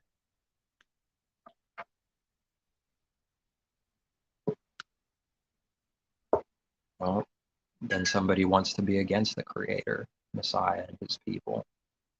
They can't fight against the Creator. They want to be against the Creator instead of with and for him. Then he's going to be against the enemy. He's against those that he is an enemy to. He is against enemies because they're against him. Not going to bless, not going to give, not going to teach, show anything. It just keeps getting whipped for the sin. The rod keeps on beating someone's back, and the fool can't figure out why. Can't figure out why he keeps getting beat, judged, destruction, judgment. Handing back whatever someone is sowing right back to them. With no partiality in his judgments, believers actually have to learn to do real, actual good and keep the commandments. He's not partial with the judgments. Righteous judge. Unrighteous judgment is partiality in any other evil thing, but partiality judgment is evil. Picks and chooses how it applies something to someone. One person, it judges something wicked, and then the identical thing for someone else, then it passes it, acts like it likes it, and doesn't condemn, doesn't do that same thing. Exact same thing happening, same work, but it chose with one person to condemn and the other pass. Why? There's something better about that person. That's what partiality is. Choosing a person over someone else. But why would someone do that? Well, because that person's worshiping their image, maybe more than, or period, more than someone else. Whoever worships the man and his image the most, then God-man will have pity and mercy on him. As God-man says every day, all the time, everywhere. You kill me, I'll kill you. You hit me, I'll hit you. I do good to those that do good to me. I scratch the back of that which scratches my back. All the time, all day long. The devil is speaking right there. God-man, the devil. All mankind. He's God, the creator, Elohim. He does good to those that do good to him. He determines that. He's the judge of the whole earth. He does evil to those that do evil to him. That is the devil. What else should be said? That is the devil right there. What reward will someone have, Messiah taught, to do what everyone else already does in unbelief? What reward will someone have to only do good to those that do good to them? What reward? Zero reward. But see, when you say that and come with that understanding and teaching, it kind of sounds soft. Doesn't matter what it sounds like. It's wicked. But that's just the way it has to sound. It's not implying anything secret, wickedly. Messiah is not implying that it's not a big deal or some soft, light thing because of saying, if you do, what the tax collectors and sinners do, what reward will you have? If you only do good to those that do good to you, what reward will you have? Doesn't matter what it sounds like. That right there is to do that work, is to do wickedness and do evil to people from the heart. Evil. Now we say the other side of it. All the sin to do to someone is wicked. So what is sin? To only do good to those that do good to us. That's what sin is. It's wicked. If something does not receive a true reward from the Father, that means it's sin, because he doesn't reward sin. Why is there no reward for doing good to those that do good to you? Because it's sin to do that. That is the sin. That is all sin. Someone that does that's an enemy. It's over. That's what they believe in their heart and proclaim and only do. They are of the devil in all sin and do sin with their heart continually. That is the sin.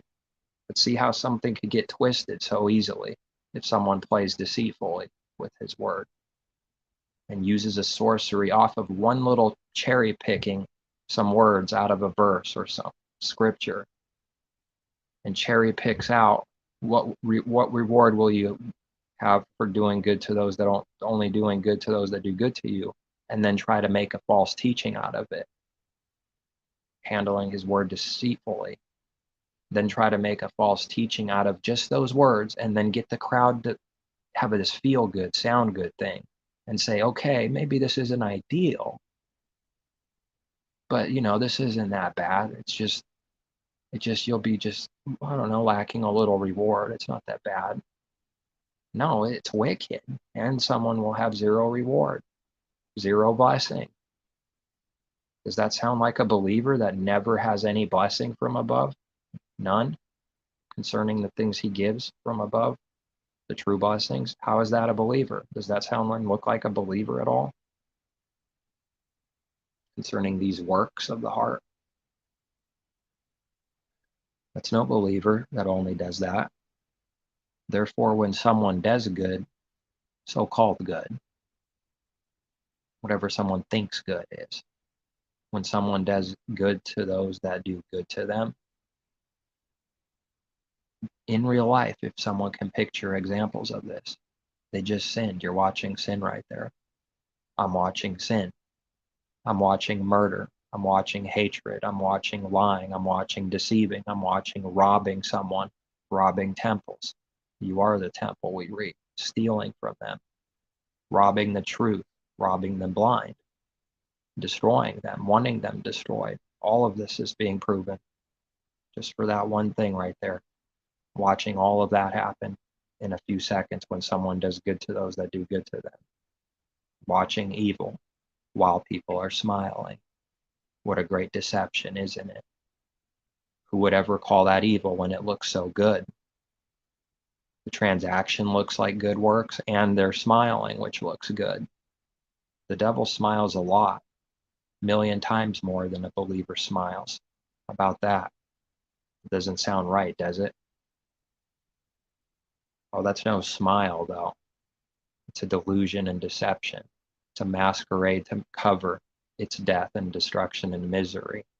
It's so that people believe they're not in judgment because they have to try to prove that there is no creator above them and try to hide the proof and hide his judgment. It's already doing it with the heart, just knows how already.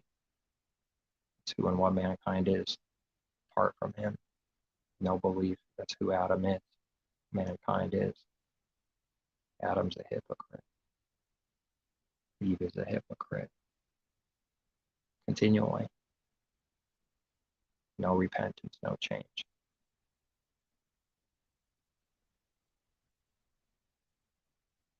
Well, truth is a hard thing. When we first are given something, it's like, is this truth? Is this real? This doesn't seem right or good. That's how it's going to come across at first. You know how evil someone's going to look for saying what looks good and what the world loves and calling it evil? What is the world going to think of you for speaking the truth? This is happening all the time. Doing good to those that do good to you. What happens with the people in the world for calling that evil when everyone in the whole world calls it good? What are they going to think of you and do to you? Exactly what they did to Messiah. That's what they'll do. Father protects us, though, those that trust in him. It's a massive power and a massive miracle. The picture is throwing a sheep in a field with 500,000 wolves that haven't ate for a little while, also hungry 500,000 wolves, and the sheep's right in the middle of all of them, walking right through them, and the wolves can't destroy it. How frustrating that must be for the wolves. How aggravating and tormenting must that be for the wolves? Isn't the Creator proving something massive? Not so God-man at all. A wolf should be able to kill that anyways, normally, on any given day, easily. And a wolf, a powerful wolf, can't kill a sheep. 500,000 together can't do it? What is that proving? Is wolf God-man after all, or is it no God? It's got no power. It's no Elohim at all. It's man. Flesh, mortal, weak, sinner, deceived, deceitful heart, evil heart. No power of self. And whatever it does have, it's been given. It's not even from self. But how will someone see how everyone is given and that's why they have what they have? How will someone ever believe that and see it? Because they don't see how that's true, and they don't want it to be true, or they're already biased against the truth and hate it, and they can't see how it's true. How are they going to believe it? The only way to see it is through belief and learning along the way. Everything else is a trick to act hastily and work in crazy haste and speed to keep someone from believing, keep them dead while getting tricked to think that the next thing they do is going to cause them, give them life. In the scriptures, you think you have age-abiding life, the life Messiah speaks of, that he gives, that the Father gives through Messiah. In the scriptures, they're trusting as an idol, even. His literal word becomes an idol, used for evil. That's how it can be done, and it is being used like that. It doesn't mean it's evil. It's being used like that. It becomes an idol to people, worshiping the book and the letters. And then that's it, and not the Creator himself. The only one that can give the understanding of the letters and the power to live them, as Messiah did, completing the Father's word by becoming the living word. Whatever all the words mean in all of his word, whatever they mean, and then living what they mean through actual works of the heart is how to live his word.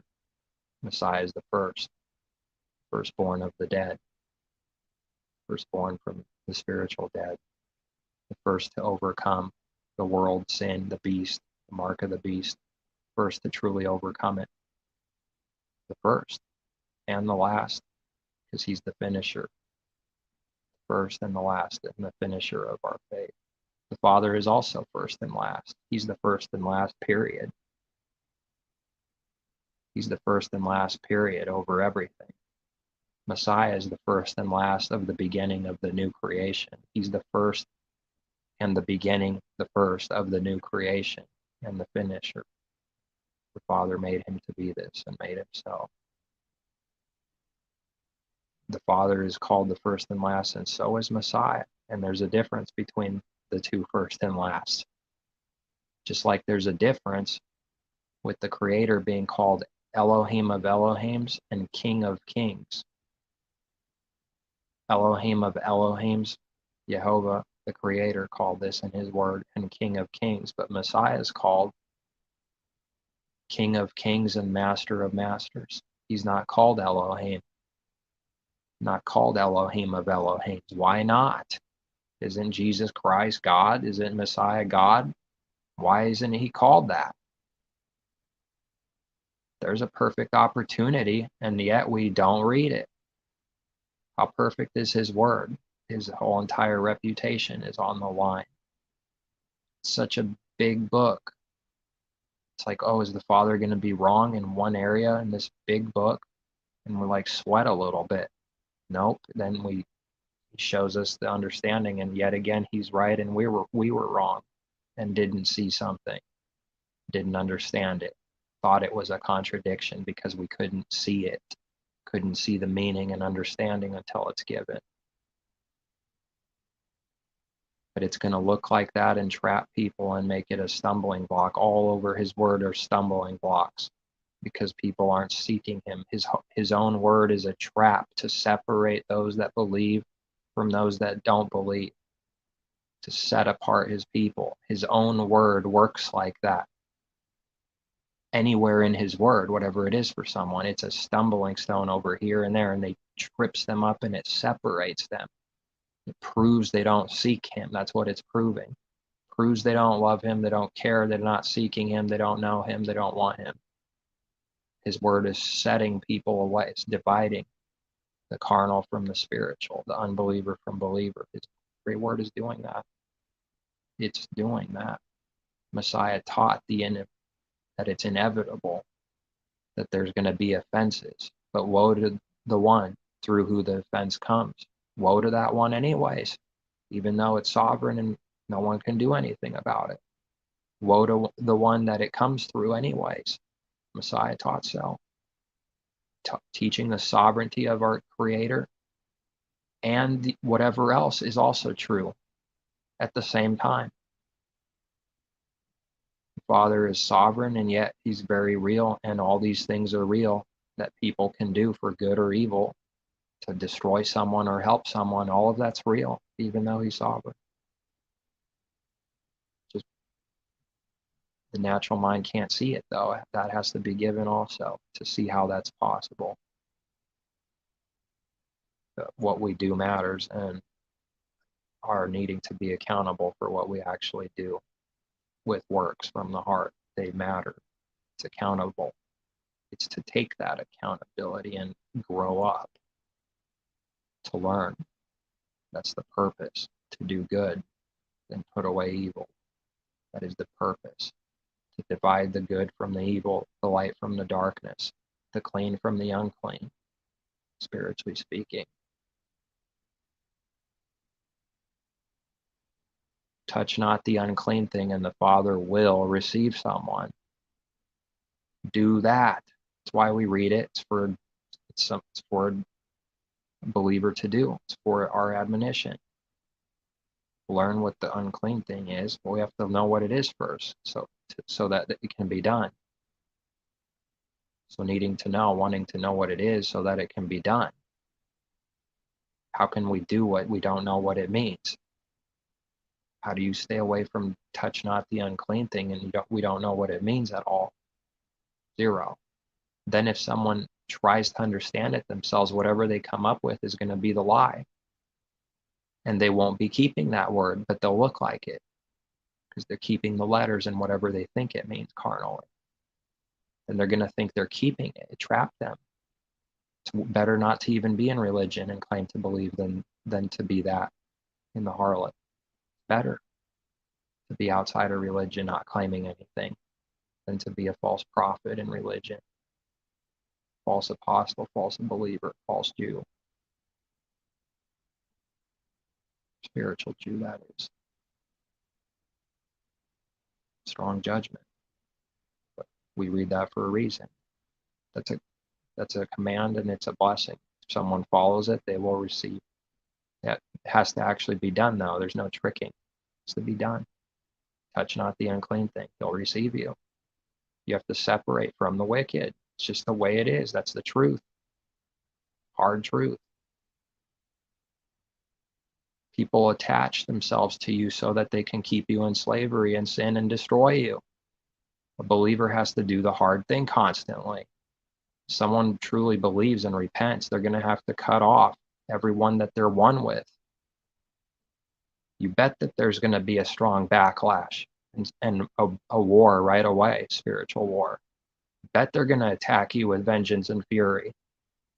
So the question is someone too afraid to believe in the Creator and follow Messiah, to do the Father's will and follow Messiah as he walked? Are they afraid of what the consequence of that is? That it will and must be separation, people murdering, attacking, accusing, condemning, all those things will happen. Your so-called best friends and buddies will do it to you. Isn't that proving something for those that believe? It's proving they were never believers. It's proving they never loved you. It's proving that love was fake and not real, if that's what someone does to someone and never repents. They want to keep you in captivity, in your death, and in slavery. They're never going to tell you that. Light tells you that. Truth says that, not darkness. Darkness won't expose anything. It can't tell you the truth. It's not going to be able to acknowledge the truth. It's going to call the believer a liar all the time and in delusion, but never give any proof, testing, show it, prove it. Where's the lying teaching? Where's the lie? This doesn't mean that his people have been perfect or something, perfect from the beginning. It doesn't mean that. The heart of a believer is real. Not an intention to do that. It doesn't mean we didn't make mistakes and sins along the way. It doesn't mean that at all. Under his favor, his people are covered when we're doing what's right. There's no unrighteousness in a believer then. Doesn't mean that they don't make mistakes and sin. They're covered. That's what his grace is for. It's only used for perversion and sin. So when someone is seeing that it's being real and used the true way, then they end up hating what they claim to love and never believed it. It exposes that they never had it and never really believed it when they see the real thing. It's like someone claiming to be a light. You picture a flashlight or a street lamp, and they're selling that. They're selling they're a believer. They're selling they're a light, shining. And then a real light comes near them. What does it do? Just for existing. Exposes that they're no light at all, that they were liars, because the real light actually uncovers darkness and pushes it back and exposes it. False light is still darkness. It's just the false light masquerading as light. It can't expose anything like light does. It cannot. It can't do it spiritually. It's real. It's a real power. It can't do it. So then when light comes near to darkness, that's what the light does. It's the Father's light in his people. It's not from ourselves, created from self through pride. It actually reveals and shines forth the light, the glory of light. That's what it's representing when someone sees the rays in the sky coming from the sun. It's like a shining rays, like power, glory. Not to be tricked and start worshiping the sun now, but it is representing and teaching that. Look at it. That's who the Father is. There's no darkness in him. There's no darkness in the sun's light. The literal sun, that is. There's no darkness in the Father. Now there's no darkness at all, and not in Messiah either. These people are lights of the world. They're supposed to be taught to be, and not to hide it. Not to be ashamed of Messiah and the truth and the gospel. Everyone else is going to be ashamed.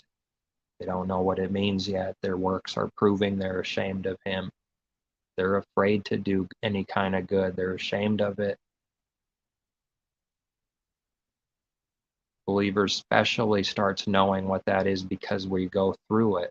You see it in self, and overcoming however much someone has to this point. You see it was true for self also. But now needing to overcome it, then you can really learn what it is and know it. Because you see it in self and how it works, what the dark is now, what the good thing is, then you can see and learn about it and grow in that truth and knowledge about what it is through living it. No one's living it, they don't know yet. They're just speaking empty words. Even if they're right words, it's no good. That's still a lie. Because what they're selling is that they understand, do, and know, and then they don't ever do it. Even if they're the right words, they're lying. Their heart's lying and deceiving people.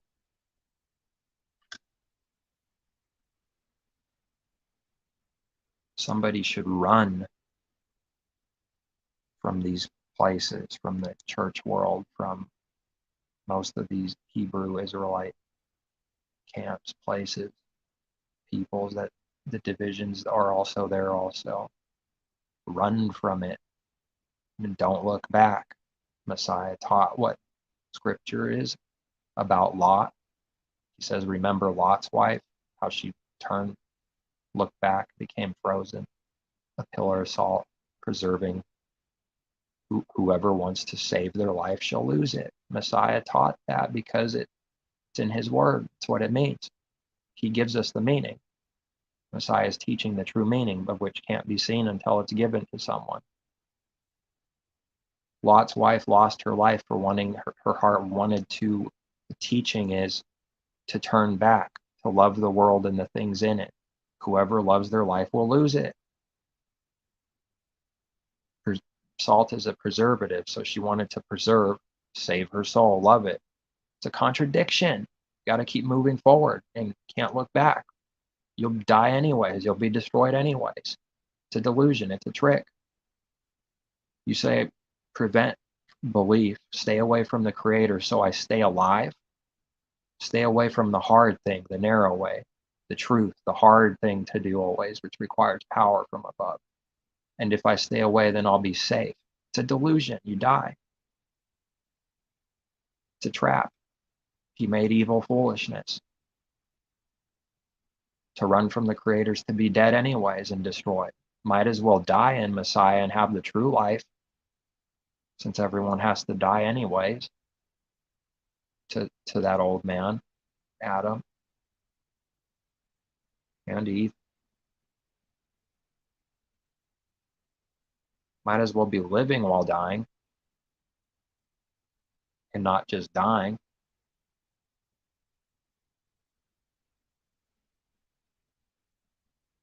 Messiah did teach that it's better to cut off the hand that sins and the eye that offends and sins than to be thrown into Gehenna all at once and destroyed. It's better to suffer some loss, some pain, cutting off of sin, which will cause pain, destruction, little bit by little bit, not too much, because it would be too much for us. It would be too much pain. It would kill us. He said, this is the better way. The other way is you're being destroyed anyways. So this is the better way. And the new covenant is a better covenant, in contrast to what the old meant and represented. Man trying himself to be righteous without denying self is the first covenant. Better covenant, better promises, better resurrection. First resurrection is called the better resurrection. Now we can use implying for good instead of evil, as the world, when it applies it, adds to his word false things through implying secretly. But there is a such thing as good implying. It has to be seen, though, and it has to be a good intention from the heart, and it has to be the truth. There's a way for good implying. What is the first better resurrection implying? It's implying that the second resurrection of the unjust is good, but the first is better.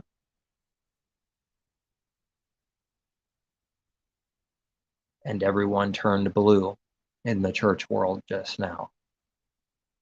Everyone became a Smurf for color, for hearing that. That's like trying to bring out what that heart is. It's like the worst news ever to call the second resurrection good still. For what it is and what it will do, it's good in this way, but the first resurrection is better. How could you say that in truth without that being so? And what is the second resurrection? To be tortured forever? I guess that would be a violently severe understatement to say the first resurrection, saved from being burned forever alive forever, is the better resurrection than hell. Something's not right about that, is it? Second resurrection is good. What it will produce is good, but first is better.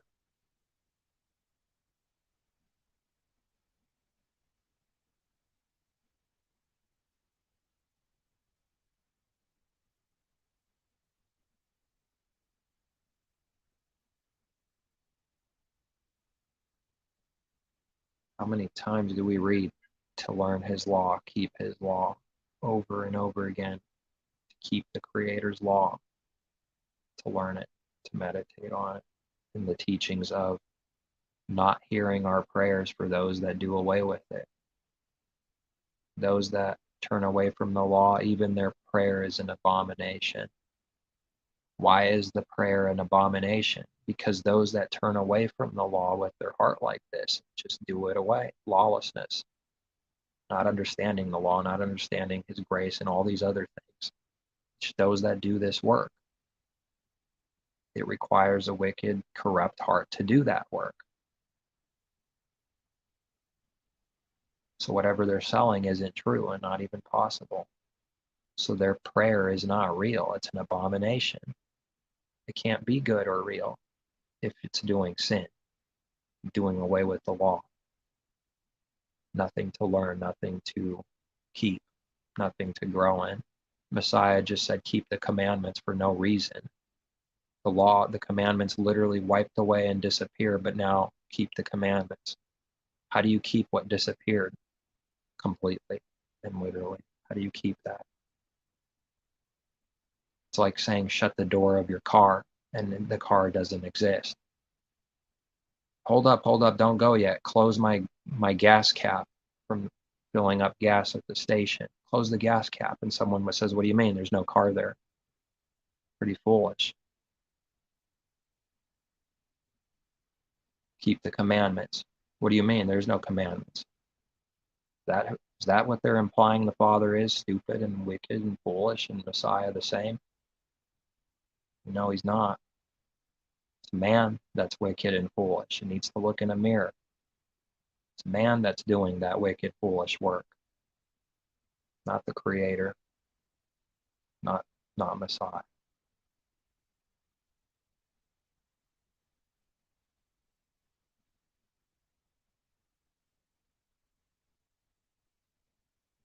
The dead know nothing, there is no further reward. Those that are not believers alive in Messiah, they're dead, and the dead know nothing.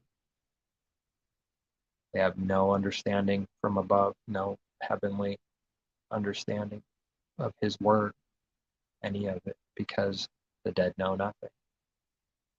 They can't praise him. All the music and instruments, it's gone up in smoke. It's already true and it will be true. It doesn't mean that people aren't literally doing that and singing and playing instruments. It doesn't mean they're not doing that, like literally. It means they're not doing it in their heart. It's not real. It's actually the opposite. Father says that we'll hear it no more. We'll hear your flutes and your music and all your playing and joy and all this stuff no more. The lamp is blown out. Spiritual Babylon and the harlot, the lamp is blown out. The lamp of the wicked goes out. All of that is fake and not real, and just the image of rejoicing, making music and melody within.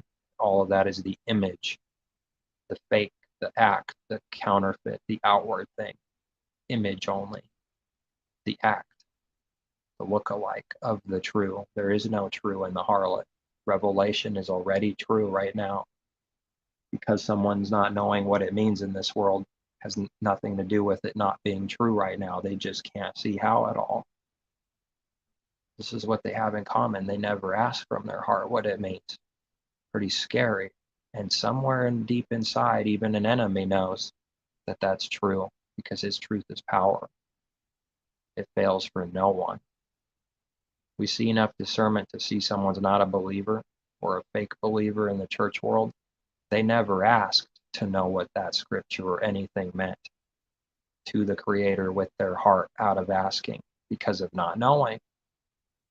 First, the heart has to be saying, I don't know, for real, in order to ask a real question. So that's not happening with them. That's what they have in common. What the whole world has in common. Did it ever ask?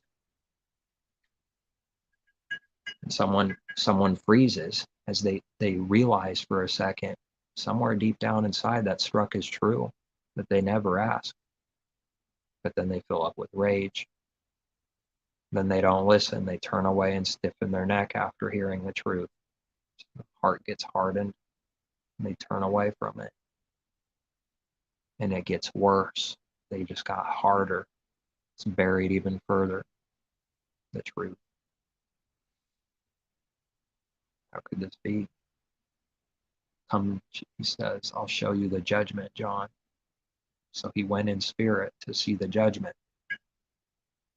This can only be seen in spirit, his judgment concerning the real judgments.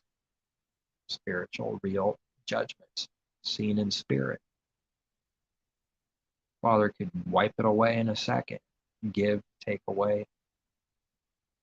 make you not see what you already saw and then give it back. Can use that to judge his people, but he gives the understanding and the sight to see in spirit the harlot's judgment. Everything in Revelation is happening, even if we don't know all of it and see all of it. We don't have to. Just whatever he's given someone up to today, this point, up to this day, it's true. We just have to see it better and learn and see it more, learn more. But whatever someone has, that's real. They see it. It's just whatever, however big it is. Some greater, some lesser, some same. That's still the truth. They see it. It'll show more, though. It grows. Man is so far from reality, it's stunning. So blind, it's stunning. It's like a whole nother world to see that no one sees. An entire kingdom. There is something to see, an entire kingdom to be seen, something huge, and nobody sees, because you have to be born again from above to see the kingdom of heaven. Messiah said you have to be born again to see the kingdom, or else you can't see the kingdom of Elohim. When? What profit is that for us outside of our life right now? What in the future, way out in the future beyond our life? Those words mean something for us now.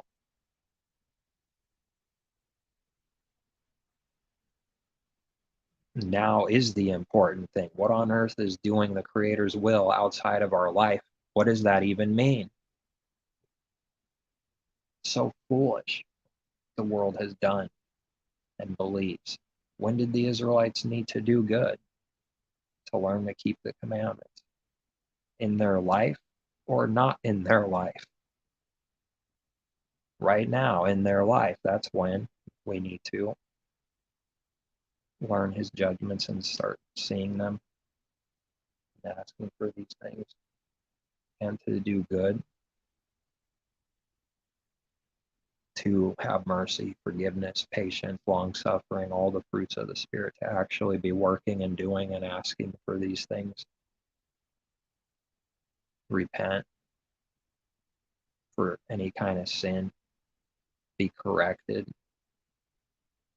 pray to be corrected, get the ability to be corrected, all these things to ask for and watch for. You can count on it that the enemy is not asking for any of it. That doesn't even make sense to the enemy. It's stupid to the enemy. What is my reward? What's the catch? What do I get right now? Where's my cheeseburger? Where's something I can touch and devour right now? See, that's what the world has to sell, and it's working. It's going to work for the most. It always did, and it worked on believers too before they believed. Incredible. So deceptive. And when you throw in some lying wonders and some kind of power of the devil in the mix, it gets real deceptive. Because some kind of power all alone does not automatically mean someone's a believer, because it could be a deceptive power and lying wonder through the devil. It could be a deceptive prophecy through the devil. It's working a deception, but the person didn't actually know and do true prophecy. But it could appear that way to us sometimes as if they did know. It's a lying wonder. They don't know for real, but it's like the enemy knows and works through people, and you see something about it appearing to be right prophecy. Not to be deceived by that, because that's highly deceptive because of what it looks like in someone's mind. It looks very real. It looks good. It looks like it could be true. There's a power through the enemy. It's being used for deception. Lying wonders are not powerless things. The lying wonders have some kind of power through the enemy. The Egyptians had some kind of wicked power. The magicians. Can't deny that. His words teaching. They had it. There it is. What are we going to say? They didn't. There's something, it means something to it.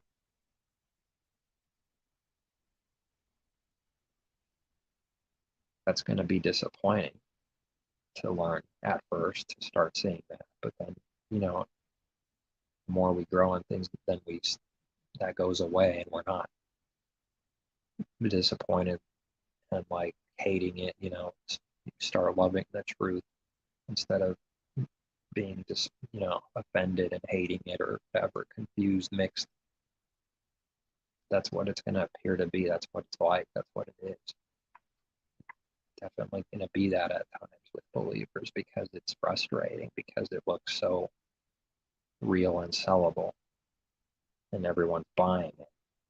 And you can't convince anyone in just 5 seconds. Here, let me speak the truth real quick. And you see that people don't understand and see that they can't see, and that they will gladly and are believing and swallowing the lie over the truth all the time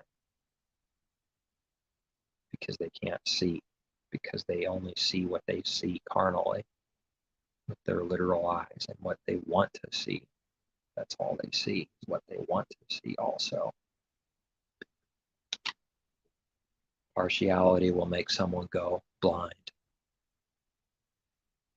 Their life, their reality, their heart will become partiality. Someone see what that is? Your whole being, your whole person, your whole soul starts morphing into what it believes and becomes the contradiction and the confusion. Its very own life is confusion, contradiction, morphing into partiality. Its very life becomes partiality. Someone's life is the definition of partiality. It's gone all the way to the core and corrupted it. Struck all the way to the deepest part and started corrupting from within, spreading outward until there's nothing left except corruption.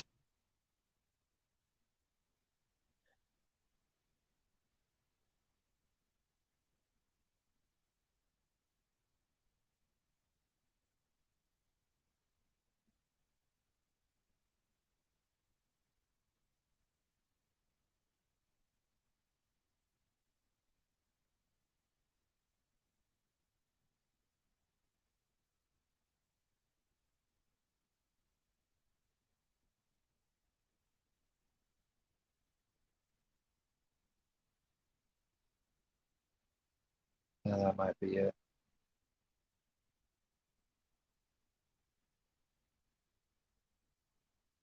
For someone's good to, and there's no expectation that no one has to do anything. So then if someone can't prove and test what they say, better to do nothing and say nothing than to do an evil work and get a strong judgment back on someone. Better to do nothing if nothing can be said or proven.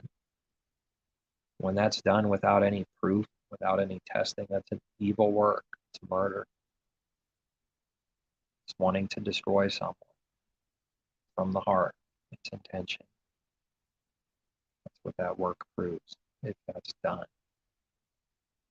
You don't just go to someone and say delusion, the end. How is it delusion? Show it. So are people concerned about believers or something in this world? Are people concerned for their life, for their good, for their life, well-being, and everything good? Is that why someone is saying you're in delusion? Just say delusion, deception, deceive, and then that's like it? Are they doing that because they're concerned for our life and are concerned about death and sin and destruction for us? Is that why it's said? Because of actual love, care, and concern? Is it? How is a false accusation ever that? Or how is an accusation out of that evil intention ever anything good?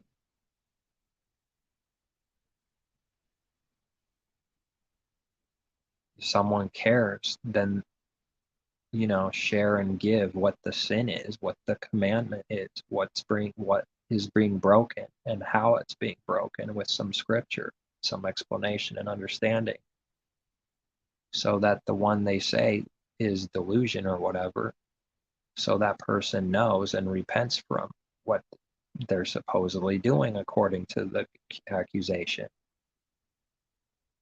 What are we doing? What am I doing? I need to know. Don't you care about my life? I need to know so that I can repent and not be destroyed from some kind of continual sin.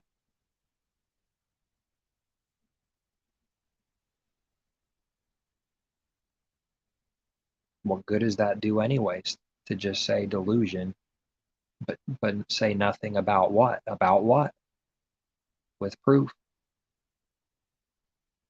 What good is that going to do to someone? So how could that be a good intention? An accusation like that. How is that a good work with good intention? Not even mentioning a single thing for what it is. Is someone ready to say that speaking the truth on racist being evil and wicked?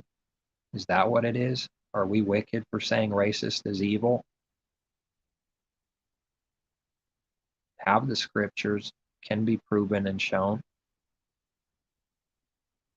that lines up with his word that it's evil. Where's the other side? Where's that proof on the other side? What is it then? How is it proof and evil? Is that it, or is it something else? What is it? Messiah did the same thing, teaching. Needs to know, what's my sin? What do you charge me for?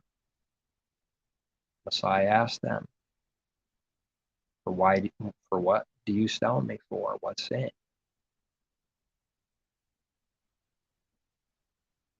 For sin, they said they don't stone him, but for blasphemy, saying he's the son of Elohim.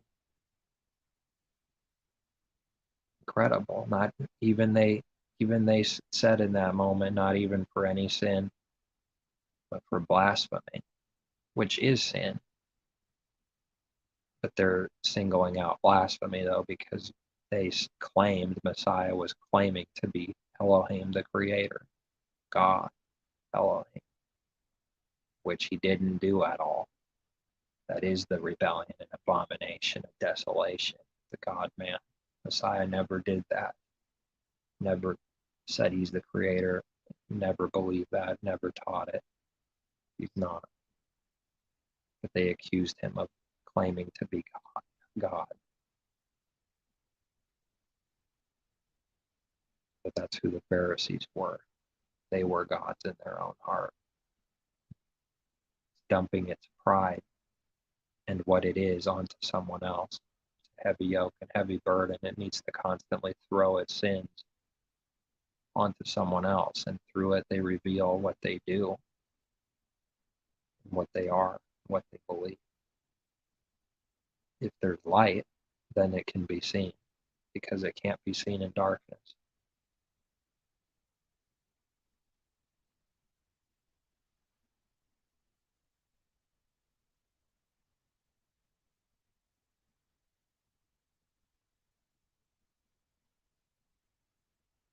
I think that's going to be it for now. We get some sleep.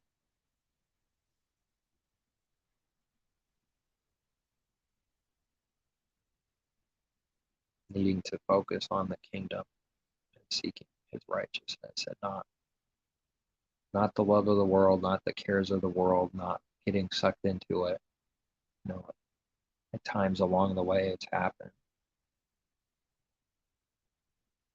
Always needing to get better and not worry about tomorrow what's happened. For self also. Not wanting it to happen, but it's happened. Can't love the world or any of the things in it. can't seek it, can't be worried for tomorrow, worried about tomorrow. But that has to grow too. Someone has to ask to pray for that to be so. How else will they increase and do that and obey that, which will be a blessing the more someone obeys it? Any command, anything will be a blessing to keep it. Anything done for good will be a blessing from above, but it has to be the real good, though. It has to be the real deal. It has to be his very own works, the good works, not fake. Someone will be blessed and have life if they really do these things, to learn what they mean first before we can do them.